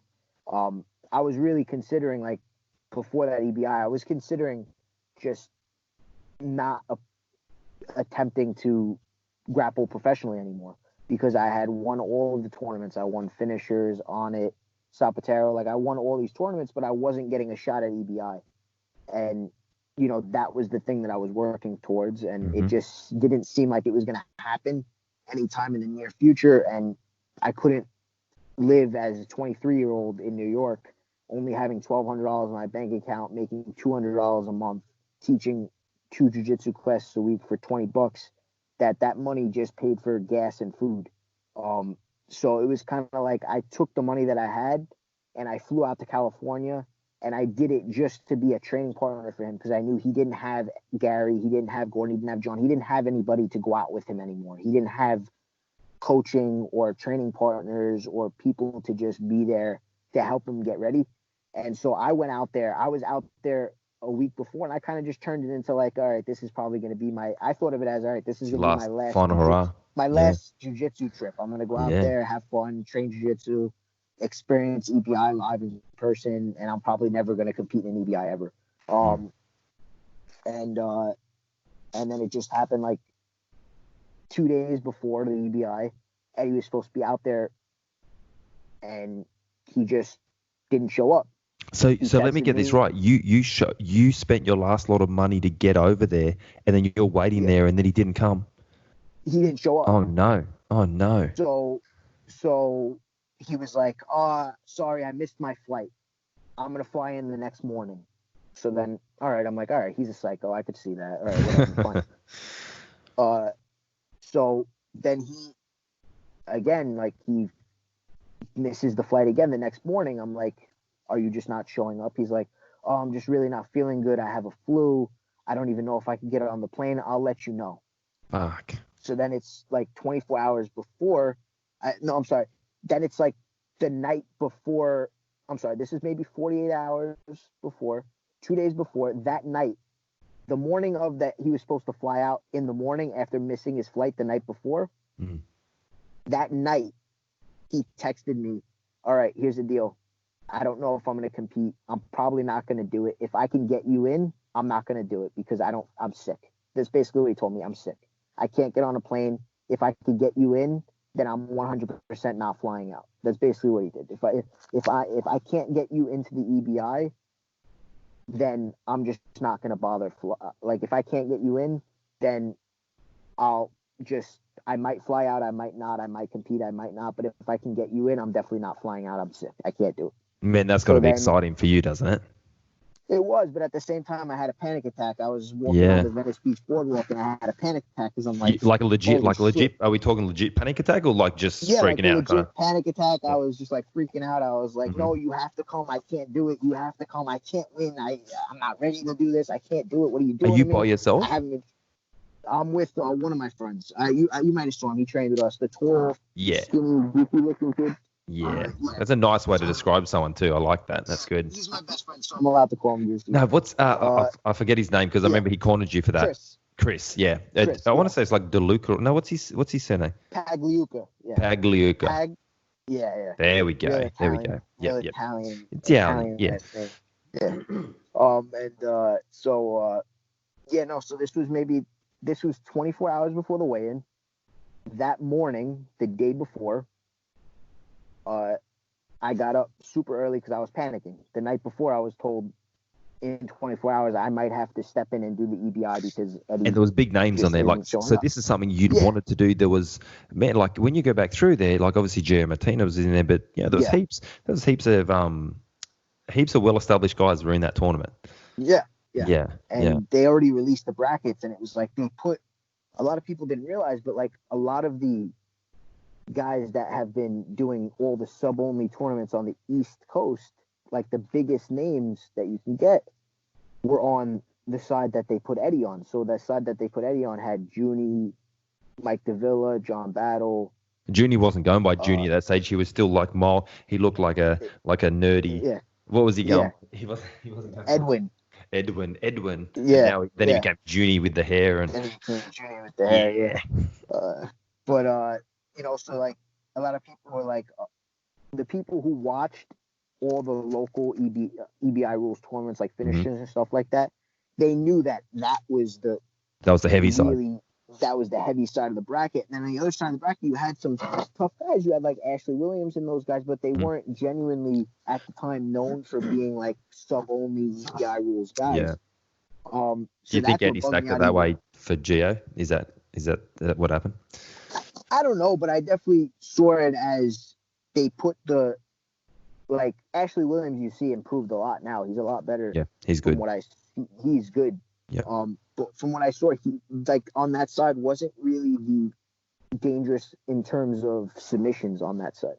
And the East Coast is known for just fucking killer submissions. Yeah, the East Coast at that point was known for like the best guys in submission grappling. Like everybody was who was going to submit you was and it still is. But like that was like known like. And I competed against all those guys. Davila was on that side as well. Yeah.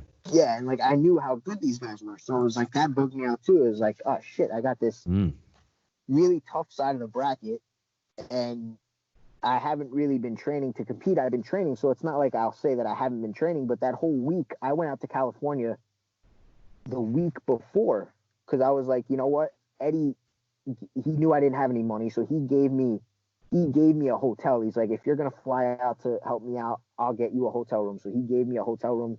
So I was basically just staying out there. All I had to do was pay for flight and food. So I was just like, all right, I'm going to have fun. I'm going to go out to California. I'm going to hang out on the beach. I'm going to travel around. I'm going to, because I've never been to California. So I didn't train that whole week. So like I went out there super early. I didn't train the whole week because Eddie was supposed to come out early and train with me. So we were supposed to train together. So when he just didn't show up, I just didn't train. So that morning, the day before the EBI, I got the text, you're in. I'm like, all right, great.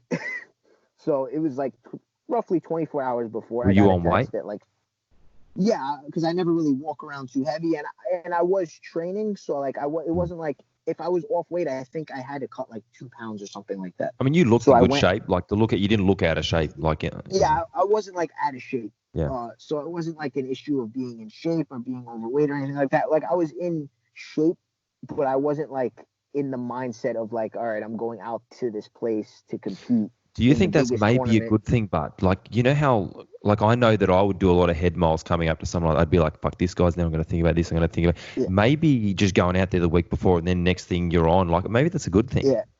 After I won EBI, Eddie said we need to throw you in more things last minute. Because that was like probably one of the best performances I've ever had competing.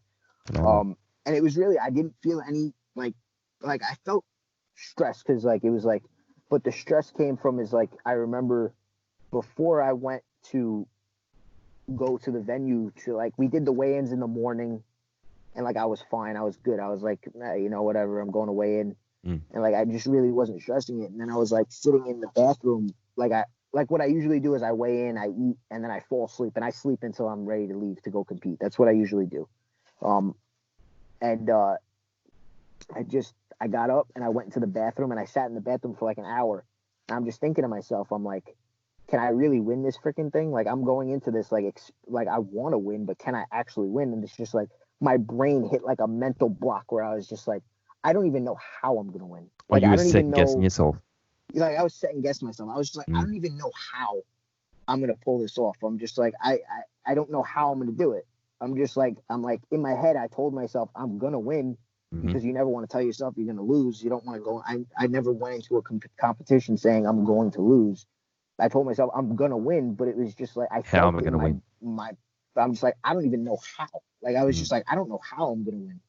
And it was a different feeling because there was no pressure leading up because I wasn't supposed to be there. All the pressure was in 24 hours. Yeah. Like it was 24 hours of just, and it wasn't even like, I didn't even have time to like worry as much until that hour before I had to leave because it was like it didn't hit me till that hour before I had to leave because it was just like that 24 hours before when I first found out it was like, okay, I had a seminar that night. It was like, okay, now I need to figure out, I need to go downstairs. Now I needed to worry about my weight. I needed to see where I was at in my weight. So that took my mind off of worrying about like what was going on exactly.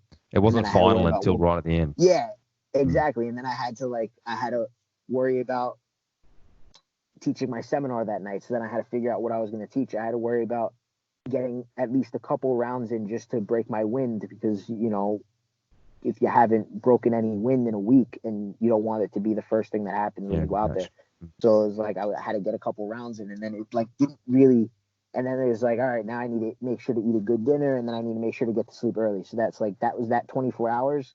It was like there was so much going on that I didn't really have a chance to really panic. Once I got the text that I'm in. It's called busy work. Yeah, your mind had busy work. Yeah. Yeah, so it's just like, once I got the text that I'm in, it's just, I didn't have a chance to like panic anymore. So it was like, all right, I need to do this, this, and this. Busy and work's this. good. Yeah.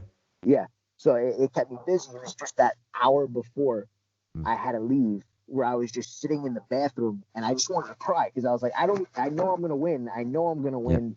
That's what I told myself. I know I'm going to win. I feel it. I just don't know how. It was like, was it a big adrenaline dump? It was like, yeah, it was like, I don't know if it was an adrenaline dump, or it was just like, it was weird. It was just like a weird feeling where it's like, I know I'm going to win. I just don't know how. Do you get that feeling? I've had that feeling before bigger matches, and I never competed in EBI, but I competed on a big local show recently last year, and you know, I'm always talking with my students about competing, and we all have nerves, and I'm the same way. I think anyone that says they don't are generally probably lying. You know, there's probably a couple of freaks that don't, but I think most people, and then, you know, normally the guys who are more like you and I are, who think about things, we're probably worse on ourselves. And I found that there's that moment where you're like, this is happening. And I liken it to, you know, when you stood in line on the roller, you know, to go on a roller coaster when you're a kid, and you're fucking shitting yourself, and am I going to go on it? And then once you're in the line, it's like, fuck, it's happening. I can't.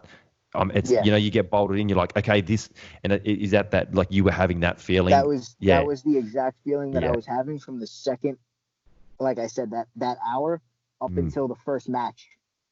Like, it was like that feeling of waiting to get on a roller coaster. It was like, this is like every step was closer to what's happening. I got there, and it was like, all right, I'm here. I got 2 hours, 3 hours before this starts. Now I'm going to sit around. I'm going to wait. And then I changed, and I was like, oh man, it's that much closer. And then then the show starts, and I'm like, fuck, I'm first match up.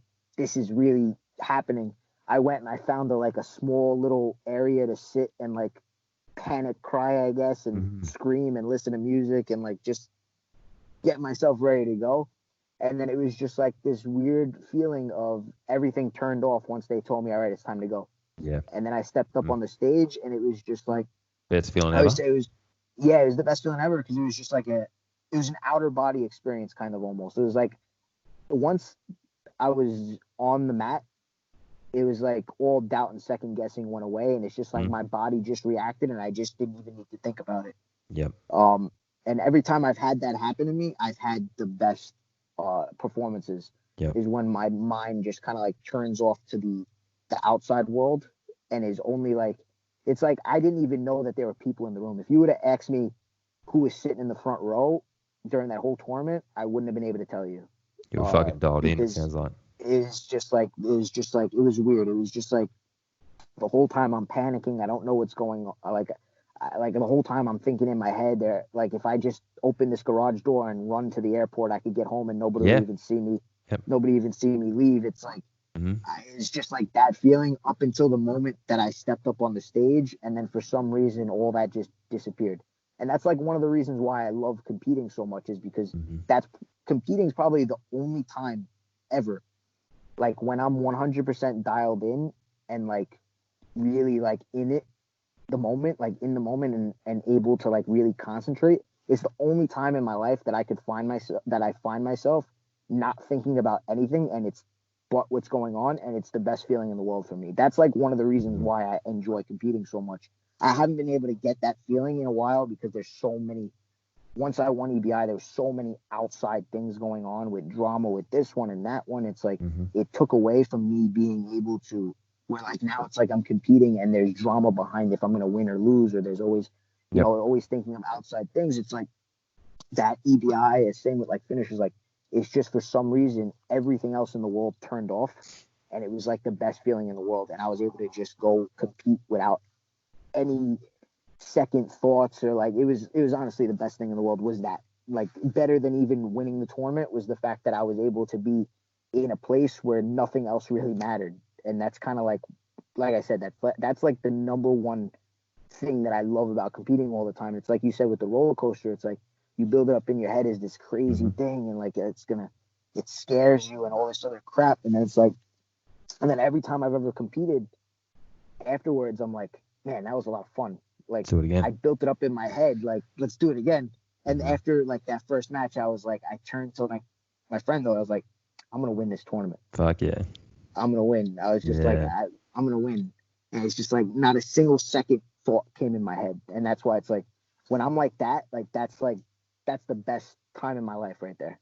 So man, I love it. That's like, it's the best story. That's so good. And look, I hope that you can find a way back to it, because it would be a complete waste. You know, we saw maybe Eddie not quite reach his potential. You know, he had some very big wins, and I would hate to for you to be at a stage where you're 40 and kind of be like, you know, I could have done that. Like, so, you know, for what it's worth, I hope you can get back on the, you know, once all this shit clears up, and I hope you can get back to that position where you're doing your thing. Because man, it's a beautiful thing to watch you go out there and do it. Like the performance that you put on at that EBI was razor fucking sharp. Like for anyone that understands proper submission grappling, like we're talking about, like I said, I rewatched it tonight. And I'm like, fuck, there's a few things in here that are perfect things I've been training, things I've been teaching, that I'm like, he's doing it. And there was some breaking mechanics stuff that you know about, that, you know, we've been talking. I've been talking with Rao about, and your breaking mechanics and that were different to like what we've been practicing. And it's funny, like he said to me a few months ago, said, we've kind of fixed or changed the braking mechanics for an inside heel. We realized JC was doing this thing that none of us really realized he was doing. And, you know, I saw that in those videos. I don't want to give anything away, but Jason noticed it. I didn't even realize it. And usually like, I kind of like watched a lot of tape, but I never really watched a lot of tape on myself until Jason was like, did you realize that you were doing this at this moment? And I was like, no, I didn't. And that's when I was like, okay, I'm going to go back and watch some of my matches, because maybe some things I didn't realize are better than what I'm doing now, and they can be incorporated and stuff like that. But yeah, no, for sure. I appreciate that though. Man, I want to bring up, I don't even know if it will work on this, but I wanted to bring up the video of a couple of those breaks, because they were just absolute things of beauty. Let me see if this is going to work. I'm not going to put the sound on, but can we see that on that screen or not? Is that clear or not? It's not the most clear. It's a little fuzzy on my end. I'm not really sure how it would look. Don't know whether it's going to work, because I don't. Oh, there we go. Just caught it, because it's blurring the background. Yeah, it's going like in and out, kind of, where it's clear and then it's not clear. There. Like right there is pretty clear. Yeah. Okay, I've worked it out. Give me a sec, because I'd like people to be able to see this who are watching this. I don't know whether this will get us kicked off for YouTube when I put it up or not, but hopefully it doesn't. Should be fine. This is ripped straight off. Now you can see it really good. Yeah. But this belly down here, that break right now is like that's classic. But this is beautiful reverse de leva here. I mean, you talk us through it. I mean, you know it better than I do. Yeah, no, I mean, this was just like something that I was working on a lot, and I noticed it worked well when guys were turning out. So like a lot of people, they try to do this reverse de leva entry. I noticed when the guy's pressuring forward. When the guy's pressuring forward is where I go like full kiss of the dragon. I'm actually trying to attack the far leg, because the far leg is close. The near leg is a lot of pressure. So it's going to be hard to get the top leg in and free the bottom leg. So when I teach this move, I teach it as a means of dealing with when you're in the reverse de leva and the person is trying to pull their leg out and disengage. When they try to pull their leg out and disengage, it makes it easier for me to throw my leg over the top and get my bottom leg out, inverting underneath, attacking that leg. That's why like that looked very clean, is because he was giving me the exact reaction that you wanted. The exact response that I wanted to be able to hit the move cleanly. There are ways that like you can throw in like that undercross type grip when they're pressuring forward and stuff like that. But I've always found that it's harder to do it that way.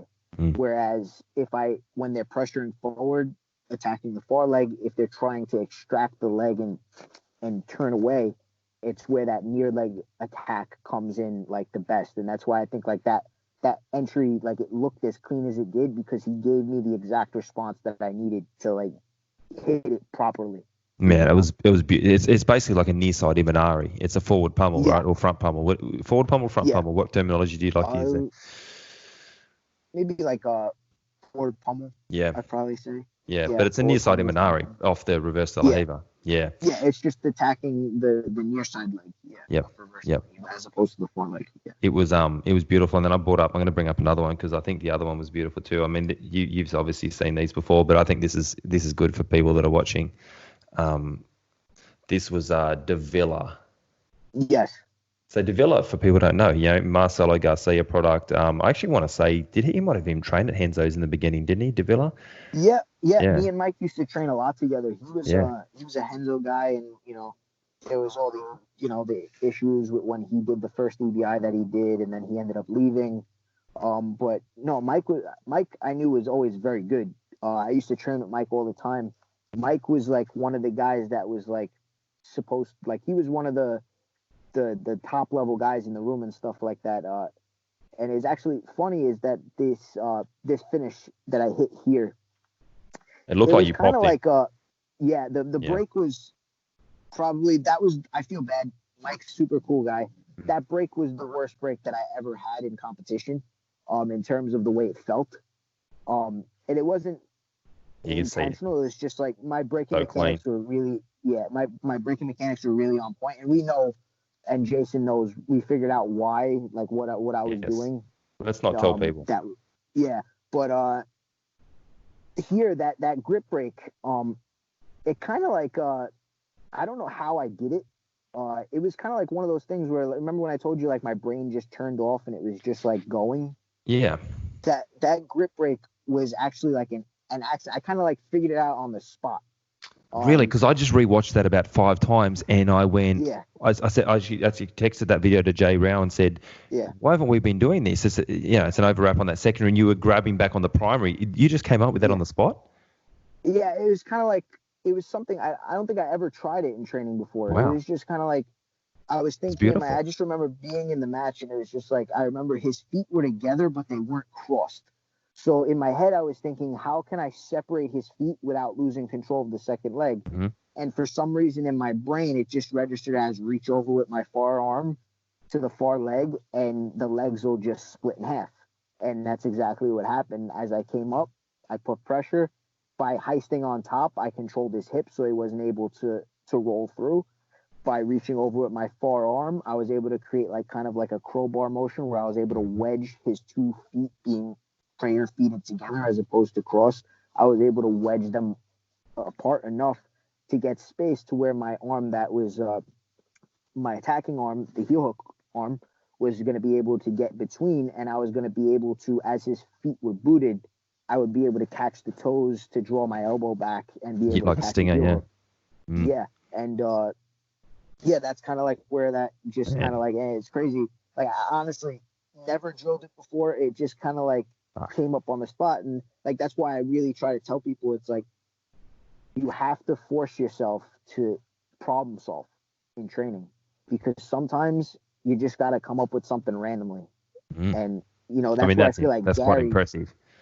That's where I feel like Gary is so good, is that Gary, a lot of the time, what I noticed is with Gary is he problem solves on the spot. And that's why he's so good in the scramble, is that he's able to make his mind react so fast. He thrives in chaos. He thrives in chaos. So he's able to make his mind react and figure out things on the spot. And that's why it comes from the same thing of like understanding jiu-jitsu from concepts instead of just moves. Yep, and for sure. That's why I like that moment. I like it clicked later on. I didn't realize. I was like, oh, cool. I did some random shit and it worked. But afterwards, it was like, okay, there was a concept behind what I did there, and it worked. That's why it worked. It worked because there was a concept.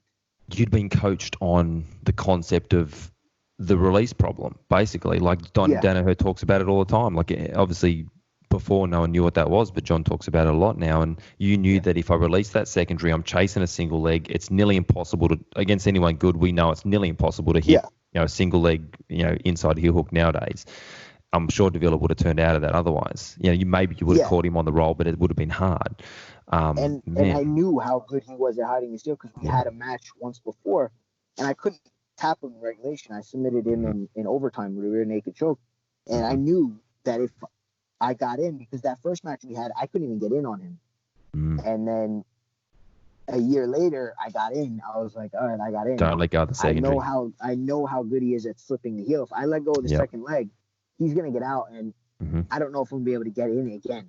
You know. And I didn't want to go to overtime because I knew in my head I need to have as much energy as I can going into the finals, because I knew that it was going to be hard to sub Gio. I knew that it would be very difficult. Yeah. So I knew that match might go to overtime, that I'm going to need my energy. So I got to conserve my energy, and I knew that I needed to control that second leg as long as I could, because I knew the second I lose that second leg, it's gone. I knew that his heel slipping ability was good and he was going to be gone. And I didn't know if I'd be able to get back in again. Yeah. And it just so happened that heisting on top with second leg control was always something I did. That overwrap over the top leg to the far leg to separate the legs was just like a random thing that I just like did randomly. I don't even know what happened. I'm going to be adding it to my rotation now. That thing, I don't know how I missed it. It's something that I brought it back, and I've been using it a lot in training before I got quarantined into my house. Yeah, it was something that I was using a lot, was using that overwrap, and it's been working really well. So you kind of go parallel, nearly like parallel with the secondary tibia, but you actually gripped the primary leg. That was the thing. You gripped the primary leg, which allowed you to split when you took the dig, and then that stinger just exposed the strength in his legs to be able to get to that second leg and split the legs. That wedge between the two legs made it harder for him to keep his legs pinched tight together. And that was just something that randomly just like came across somehow, just like happened. I don't even know.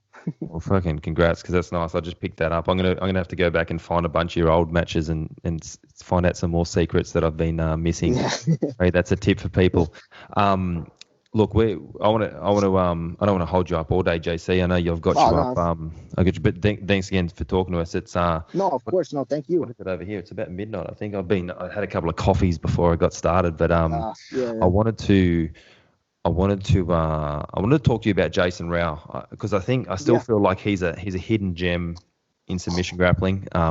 People are probably sick of hearing me talk about him, but the best guys in the world talk about him the same way that I am. Like Gordon Ryan, if he's ever asked who's the guy to Henzo's that no one knows, the first thing he says is Jason Rao. Like, he says it every time. Yeah. And pretty much everyone you talk to goes, this guy submits me more than anyone else. Like, it's just disgusting. I know you guys are perfect for each other. You guys still train together a fair bit, and that's such an unbelievable connection of two really good guys. It's a bit of an open-ended question, but how did you come about? Did you just meet Jay at Henzo's? How did it kind of come about that you guys ended up being these really good training partners for each other? So the first time I met Jay was actually we were in a division together. Oh, really? That was the first time I met him. Yeah, we were in a division to compete against each other. He made 155 pounds, and I competed at 155 pounds. Yeah, Jay made 155 pounds. Man, he must have looked sick. He did. He looked like he was dying. Yeah, fuck. And I remember the first time we actually spoke, he we were in a diner together, and he looked like he's dying. He just made 155 pounds, and he I don't remember where it was that we were at. I think I was sitting at the table, and he walked by, and he asked me, "Hey man, did you cut any weight?" And I was like, "No."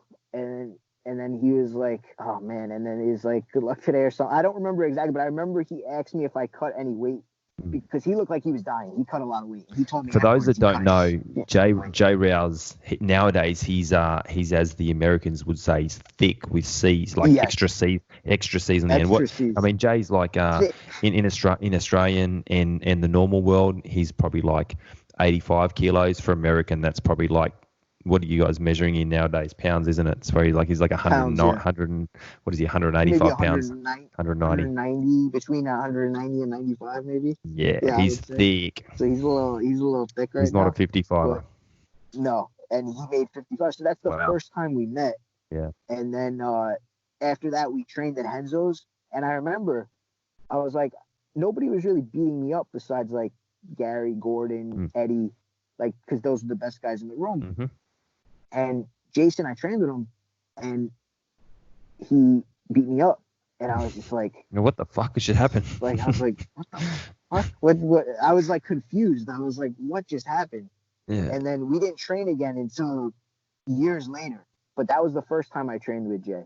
And then we didn't train again until years later. And it was just like, I remember I was like, this guy beat me up years ago. I'm going to train with him. Yeah. And then I trained with him, and he came to one of Eddie's comp classes. Like, we always knew each other, and and stuff like that. And I think like the first time we trained again after that time was years later in Eddie's comp class. I don't remember otherwise. And I remember I trained with him, and I was like, holy shit, this guy's really good. I can't tap him.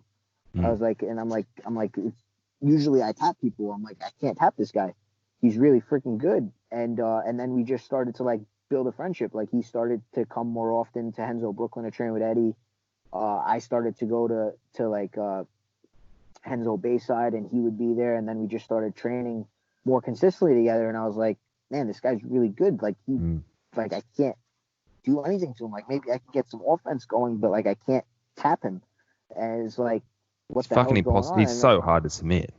He's so hard to submit. And it's just like, that's just kind of like, we started texting back and forth and stuff like that. And then it just became that we would always text each other back and forth about technique. And then it became that he would text me or video chat me or send me videos of him roaring like a dragon, and then doing jiu-jitsu. And, you know, it's just like, that's how we just got started. And now we pretty much talk almost every day for the most part. Yeah. And he's a fucking awesome dude too. With each other.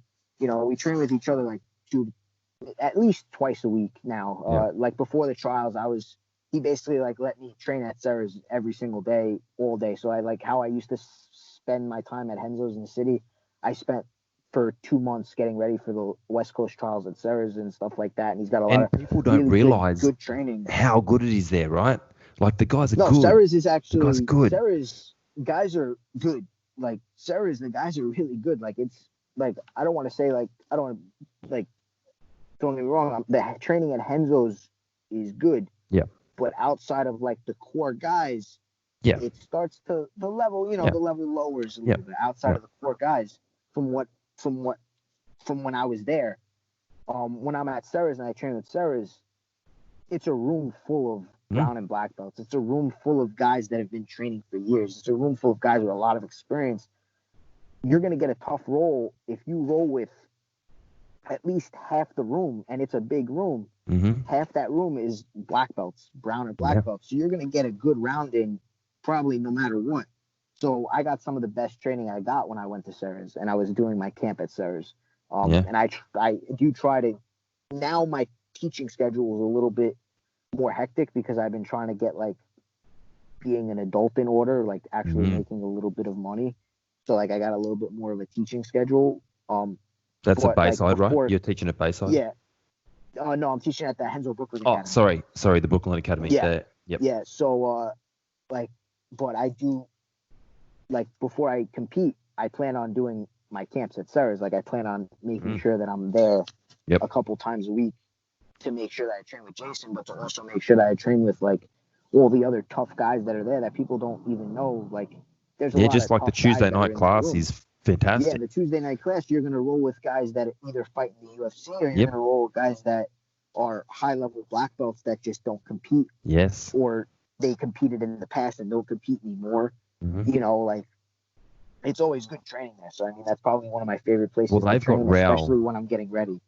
They've got Raul teaching them, and what, you know, for how good Raul is on the mat, he might be an even better coach. Like, I haven't, I don't attach myself to just anybody, and I've attached myself to him as effectively my coach nowadays. And man, like my understanding of jiu-jitsu and my game, and then what I can do for my students is like it's never ever been before, and it's because of that guy. You know, he's. I mean, now at this point, when I like train with Jay, like when I talk to him about jiu-jitsu, it's like I look more for his advice than he does mine, and like, you know, he definitely looks to you for advice too. I can see that. Yeah. But in my mind, I see myself as looking more to him rather than bouncing ideas. I'm actually finding myself where I'm trying to just learn more from him than anything, rather than give him my ideas. I want to know what he thinks more than anything now at this point. You know, it's just like, because it's like you always find, like, I kind of look to him more than anybody else in terms of my jiu-jitsu now at this point. Yeah, I'm definitely because doing I that. know how much knowledge he has. I do find myself now at this point, like, for a while it was like we bounce ideas more, and now at this point it's like kind of like sometimes I just want to sit there and just see what it is that he's doing. I want to hear what it is that he has to say about a position. So it's like it's come to that now. It's like because I know how good he is, He's and how like much knowledge he has now. He's like an autistic savant. He can remember things very, very well. Like he can remember a private he did with Danaher 2 years ago, and he can remember it specifically. And that's a really impressive skill guys have. He has a very good memory, especially when it comes to jiu-jitsu. Yeah, really his ability to extrapolate. And it's funny, like a lot of the way you were talking to me before about how you got taught by Eddie to kind of engineer things. I see Jason do the same thing, because he's not, he doesn't have someone on his shoulder saying, this is what I want you to do, this is what I want you to do. He's doing what you're doing, creating this stuff. And that's why, I'm really grateful that I've got people like you guys to lean on. So, it's, thank you for that. I appreciate that, even though you're indirectly doing it. But man, it's funny how what you two guys are doing over there in training sessions, on the other side of the world, is impacting the Australian grappling scene. Like my guys are, starting to do well and are going to change the scene over here in the next few years, and it's a direct influence from you guys. So it's funny how that that ripple effect concept happens. So please don't second guess yourself, and don't give up on this. I think you have a massive, this should be how you make your money. This should be how you once you work out how to do that, and I mean, that's different for everyone, but once you work out how to make this a living for yourself, I think this is something you should be doing, till you fucking retire for sure. Man, I could talk to you all night, but I feel a bit rude that I've already stolen 2 hours of your time. No, it's fine. I mean, how about we'll finish up there, but yeah, thanks so much, and maybe I can get you again one day, and we'll because I'm sure people are going to really enjoy this. But keep going with it all. Thanks so much for that. Have you got any sponsors or anything at the moment, JC? Anything you want to shout out? Or no, I'm not at the moment. I'm kind of just like a freelance guy now. Okay, freelance guy. Just a freelance. Just a freelance guy, What's the prognosis? When are you going to be able to train again, mate? This is fucked. This is Jesus. Honestly, I ordered a grappling dummy and some puzzle mats. And, really? Getting that desperate? So Nick Ronan's great. Have you seen Nick Ronan's Facebook? Is him wrestling? His Maximus dummy. Oh yeah. So I mean, that's basically, since I got to start doing something, just doing like push-ups and pull-ups and stuff like that is just not enough. Yeah. Like, I'm watching a ton of tape. Like, I watch jiu-jitsu now more than I have in the past 6 weeks ever in my life. Like, I watched every single ADCC. I rented every single ADCC on Voodoo videos that they have. So it's like I'm watching so much tape, and it's like I have so many ideas in my head of things, and it's like I can't get a training partner right now because it's hard. And being as though, my girlfriend works for the hospital, so she is exposed. So I don't want to, just in case, expose anybody, because I would feel bad. That makes sense. I'm gonna wait until, to train with somebody else until it's like a little bit safer, or it seems a little bit safer.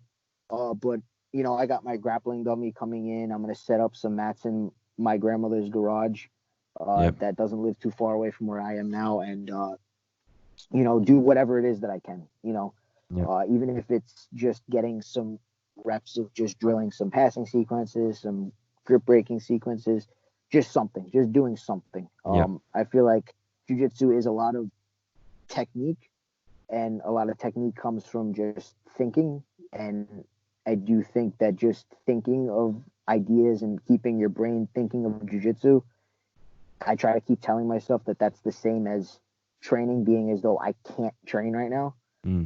So it's just like maybe getting some like light repping sessions on a dummy is basically what I'm going to do probably for like another 2-3 weeks maybe.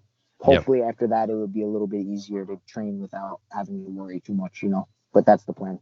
Okay, cool, man. It's and obviously if people are keen, they can hit you up for private lessons, right?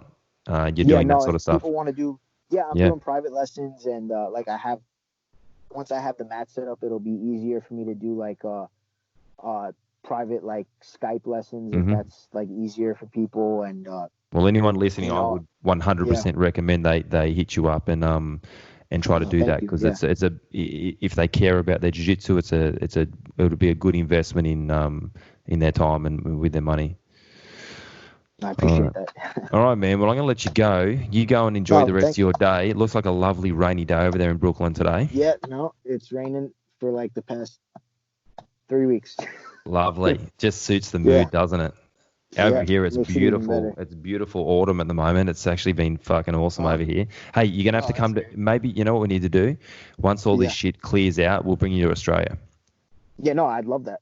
That'd be Yeah, awesome. I'd appreciate that. Yeah, come out. that'd be really Maybe cool. I'm going to be bringing out Jay Rao, the dragon, assuming they allow dragons on planes, hopefully later in the year. Yeah, Maybe we could even yeah, organise like some crazy thing where you both come out and we could do a yeah. No, huge thing. I'm always down. And Yeah, if Jay goes too, it makes it even better because then, yeah, you know, yeah. it's easier that way. All right, man. Well, we'll No, sort some stuff out. But thanks again for no, today. thank you. You're a No, of fucking course. legend, and we'll No, talk thank soon. you. Yeah, no, awesome. Thank you. All right, buddy. Catch ya.